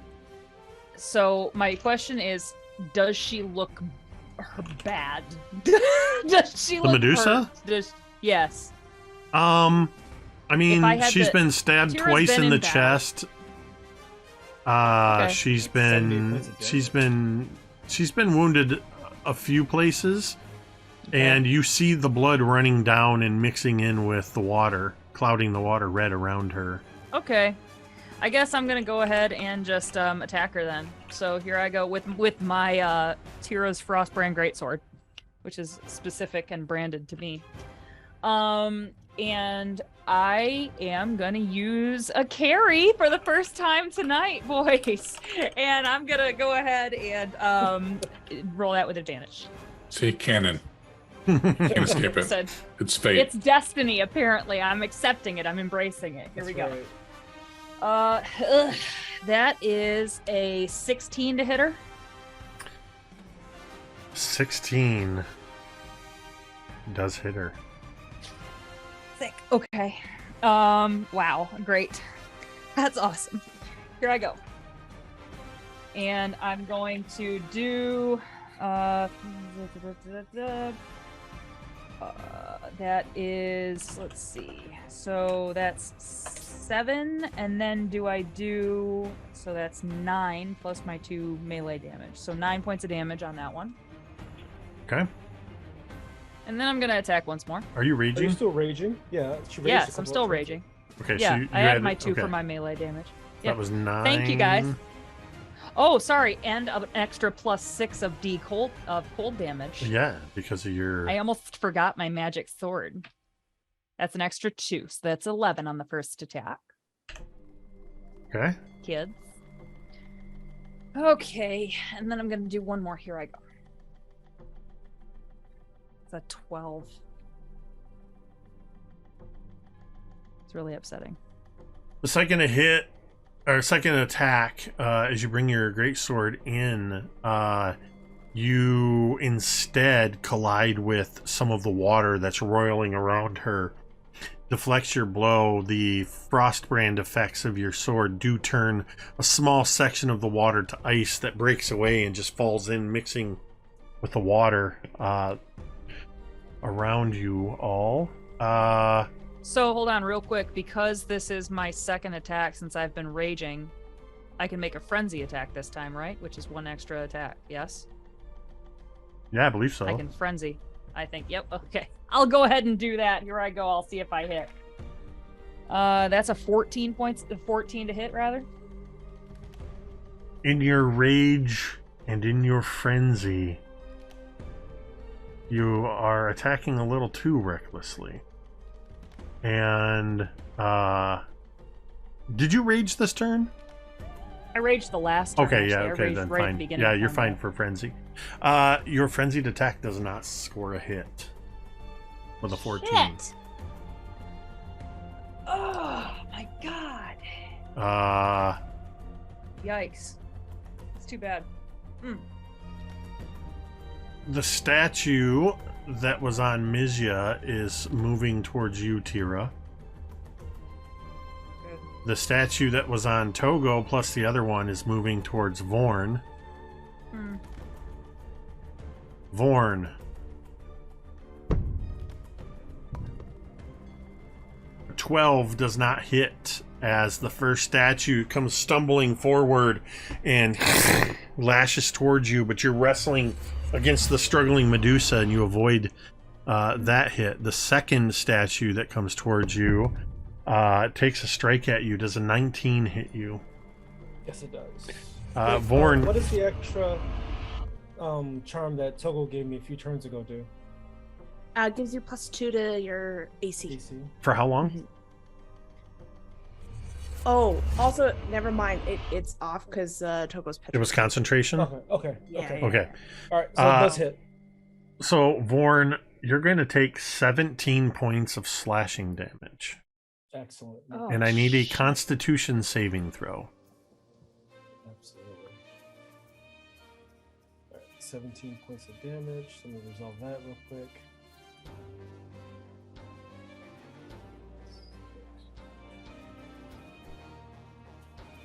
Okay, Constitution. Here we go.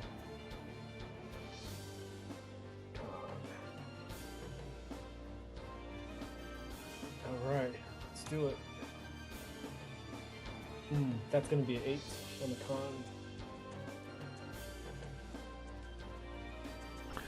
con. You feel your muscles tightening. Yeah. You are restrained, Mm-hmm.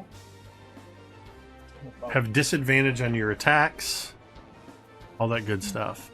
And finally, the statue that was moving towards you, Teera, is going to make its attack. That's going to be a dirty 20 to hit. That's me. Teera, you will take 9 points reduced to 5 slashing damage, reduced because of your My current Raging. HP is 69. nice. And I need you to make a Constitution saving throw.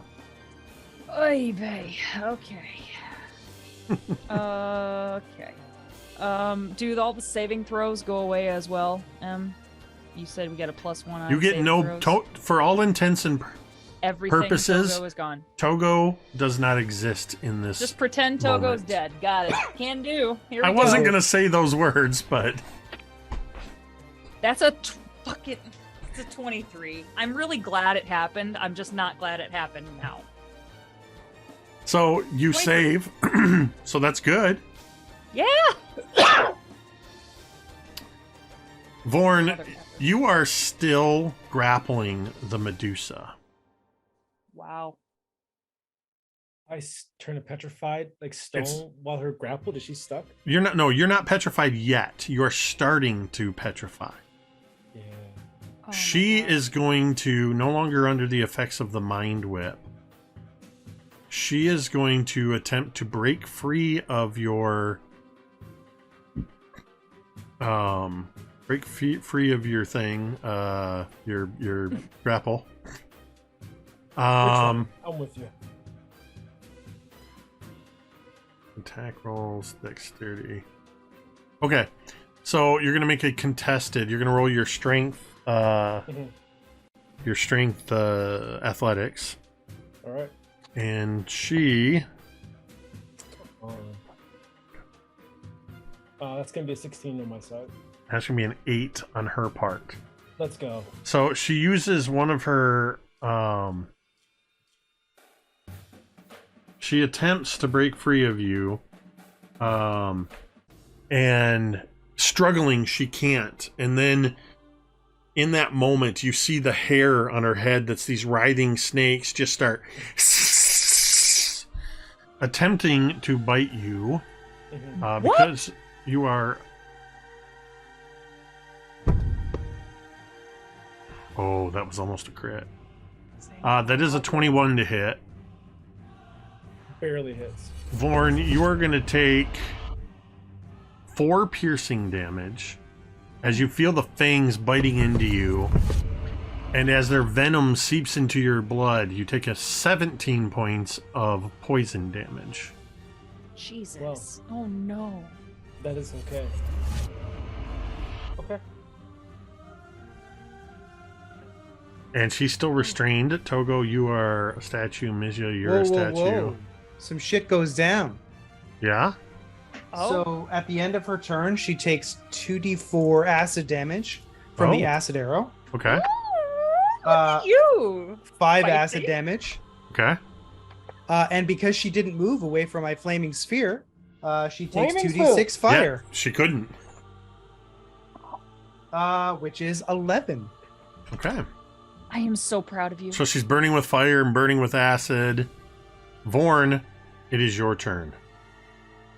Orn is going to, as his feeling the strength leaves his body, he's going to summon the Queen's Blade with his. He's going to release a little bit of the choke, but still grappling her, and take the sword and run her through. So 2 things. 1, Yeah. roll a d4. You automatically do 1d4 bludgeoning damage at the start of your turn because of your unarmed fighting ability. Nice. Nice. 3. So you deal 3 points of bludgeoning just from the chokehold. Your attack will be with disadvantage. How do I roll it with advantage? You would. If you Let's roll normal. Let's just if roll you normal. use a How do I roll? tome, you would roll normal. Let's use 1 tome and roll normal. Okay. All right. Let me know when you're ready. I'm ready when you are. Let's go. 18 hit. An 18 hits. Atta you. Is it going to be the? It's one-handed, so it's going to be 1d8 plus 6, right? It's gonna be 1d8 plus 6 Alright. Oh, that's only going to be 8 points of damage. plus 6 for the keen edge. Yes. Ooh, hold on, 1d6 on this. Ooh, that's going to be a nat 6. That's 14 You know- points of damage. Jake. Oh, okay, no, that wasn't it. Never mind. Phew. I just remembered a property that the sword has, but it wouldn't have come into effect yet. So what was the additional damage? 6. I think I know where that property you're talking about. Yeah, the Soul Reaver. Yeah. When you crit against her, she had more than 100 hit points. Okay. But you use your attack and you cut into her. You have another attack. All right, we're going to do it again. Get her, Vorn. It's at disadvantage unless you spend a tome to level it out. Another tome, of course. Let's burn it all down. Everybody's petrified. Yeah, you're right. This is the Alright. time. 19 hit. A 19 does hit. Yeah, go, you're gonna, Ricky. You're gonna nerf this weapon, I feel. He would never. 13 points of damage. Is that That's for the The wait. D8 plus 6. 1d8 plus 6. Okay, and then roll a d6. You always get the additional d6 for the keen edge. Yeah, that's gonna be another 6 points of damage. Okay. No way. What a boss. You can feel as she's fighting against you, she seems to be growing weaker by the moment. Oh my Mhm. god. Yeah, as am I. Yeah. Doc, it's your turn. Speaking of Vorn weakening, he takes I take damage from the acid. 9 points of damage from my flaming sphere. Oh no. jeez. Vorn no. does? Oh no. He's right beside it. Why wouldn't he? He is. Oh no. That drops me down to 0. Vorn is going to fall unconscious in the arms. I'm gonna kill you. Teera's gonna fucking kill Doc. It's gonna happen. Hey, Oh sorry. my To God. clarify, it was my idea to grapple the fucking Medusa. No. Doc is taking Inter-party no conflict. blame. Hold on. Vorn's going to be on fire and he falls into the water and just steam. Just complete steam bath. Okay, as but he remember, you are a half orc. Yes. You can fight on one more round. falls. Oh, yeah. I intend You to. actually drop to 1 hit point. Yes. Alright. But just as thought, maybe don't stand beside the fucking flaming sphere at the end of your. Just a thought. But whatever. It's gonna be fine. I mean, it's already the end of his turn, which is why he took the damage, so he can't move now. But it's at the end of his turn, so Right. he can do some shit. Right. You know. Okay. Some shit. Okay. May I have a dexterity saving throw from the lady, please? That is going to be a 14. That is a failure. Yes. So Suck that it. is, I ram her with my ball for 5. Okay. And then I'm going to use a tome. And I am going to shoot her with a necrotic ray. I feel guilty for using one tone. I'm just gonna throw that out there. Yeah, I've used like 7 this game. You boys are just fucking spending. I don't them know like why you shut feel the- guilty at all You about realize them. like Bitch. we're about to die, so I mean, this is I- the it don't do us closest. any good. This if is the we're all closest dead. you've been to a TPK. I mean, I hit. Ah, I rolled a 19. So, Okay. boy. So, a black beam of energy shoots out from Doc's finger, and begins crawling up her flesh, necrotizing it as it slinks upward. She takes 9 points of necrotic damage. Oh, you badass. Okay. Done. Dead. Like 300 points of hit points here. She got 2 health My bars. God, we have seriously. I need to know a total. If we get to the end of It's this. probably around like 90, somewhere around there. No, gotta it's be. more than that. Ruckus. Is you that did the end of your fucking, like, turn? 50 in that. Yeah, I'm gonna move away from those little fuckers because they seem to be only moving 10 feet. So I'm going to use my movement to get away from them so they can't get to me. One of them was engaged with you. Was One it? of them No. was engaged. No. No, 2 of them were engaged with Vorn. One was engaged with Teera. So you're correct. So you're going to move away from them. That's correct. All right.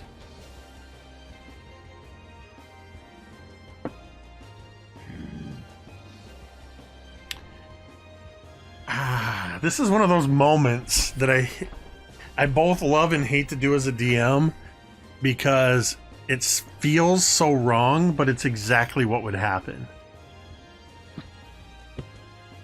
Well, no, it doesn't. No, sorry. Never mind. I take that back. Because, Ricky, you didn't fix your HP on your character. You have 1 HP I got 1 HP. because of your orc's One. endurance. Sorry. The water was going to attack you anyway. If you're unconscious, it's a crit and an automatic 2 failed death saves. The water is going to attempt to slam into you. That is a 22 to hit, Oh, you. which is going to knock you unconscious again completely with 13 points of damage. And then, so relentless endurance, yeah, that's just once per rest. So not only is Vorn unconscious now, Vorn is engulfed in water as his unconscious body is lifted off the ground by this animated water. I hate this. Togo I hate and this. Mizya are stone. Oh my god. Teera, it is your turn. Oh my god. Okay. What are you gonna do? All You right. gotta win. You gotta win. I gotta. Okay. How is this bitch looking? Can I make like a medicine check or some shit to just see her and see how she's fucking doing? Just hit her.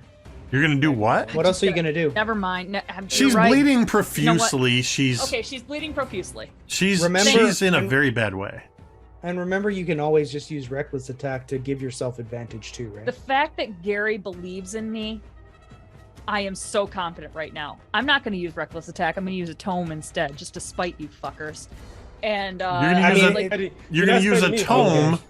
I'm scared to lower my AC. Afraid my AC is already so low. It doesn't lower your AC. It just means Yes, it advantage. does. No, it Reckless just gives you- attack means the next attack against you has advantage. It doesn't lower your Yeah, AC. that's really bad. I'm going to use a Okay. tome instead. We have You're- 10. Are your tomes suspend? Oh my Yeah, they God. sure as shit are. All 9 of them that are left. That is 25 to hit. That is a hit. Okay. Here I go. 10 points of damage total. All right. That's includes your frost damage. Correct. Sorry, no, it doesn't. Okay. So 10 I always points remember slashing. 10 points slashing plus 5 points frost. Teera, how do you want to do this? Yes. By the way, 5 is exactly what you needed. When, oh my god. after that Okay. first. So So Teera sees Vorn get freaking steamed, and she sees Togo, and she sees freaking Mizya all stone, and she looks at Doc, and I imagine Doc just kind of like nods. This is more Gary than Doc.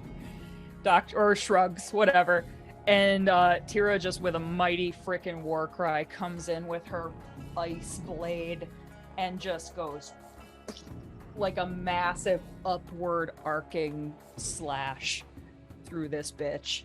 as you slice up into her, opening up her chest, and the blood sprays across, an arc of blood striking across the stone form of Togo and Mizya. As she leans back, held aloft by the water actually rises partway and supports her, keeps her from falling back into it. And she looks down, and then she looks at you, and her lips pulling back from the teeth, the hair writhing begins to fall. The snakes start to fall limp around her, and her eyes begin to glaze over as she turns in your direction, her eyes closed, and she says, "Thank you."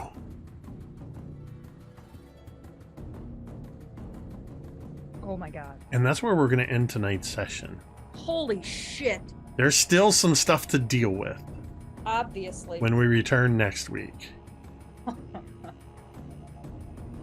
Oh my god. But that's where we're going to end for tonight.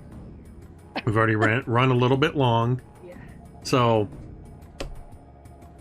that was intense. That is one of the most intense battles I've run in a long time. And I will, I'll clarify some things, for you off stream. But,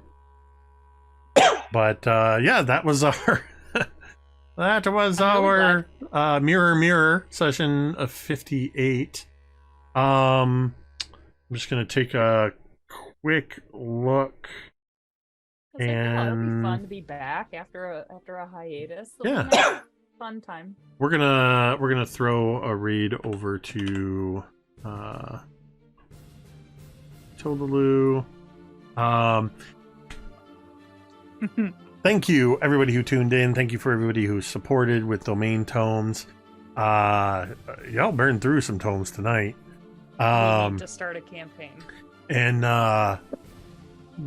yeah, thank you everybody who tuned in. Just a reminder to tune in tomorrow night at 8:30 for the debut of Descent into Avernus, Road Warriors of Hell, at 8:30 p.m. Eastern, and then Wednesday at 8:30 p.m. Eastern, the return of Mythos Investigators, The Darkness Outside of Broken Branch, run by our own Cari, and almost everybody but Ricky will be here on Wednesday for that, as well as some other friends. So, or no, sorry, and M, sorry. God bless. But we'll be back for that, and then Dawnbringers on Thursday. Thank you to everybody who is here quietly lurking in the chat, though you don't participate. We appreciate you all the same and hope you enjoy the show. And of course, as always, a huge thank you to these amazing players that I get to play with and attempt to kill every week and succeed, apparently. Thank you, Cari, M, Dwight, and Ricky, without whom it would just be me talking to myself for a couple hours. With that, we're going to end the stream the same way we end every stream. And you can say it with me if you want. Metadata.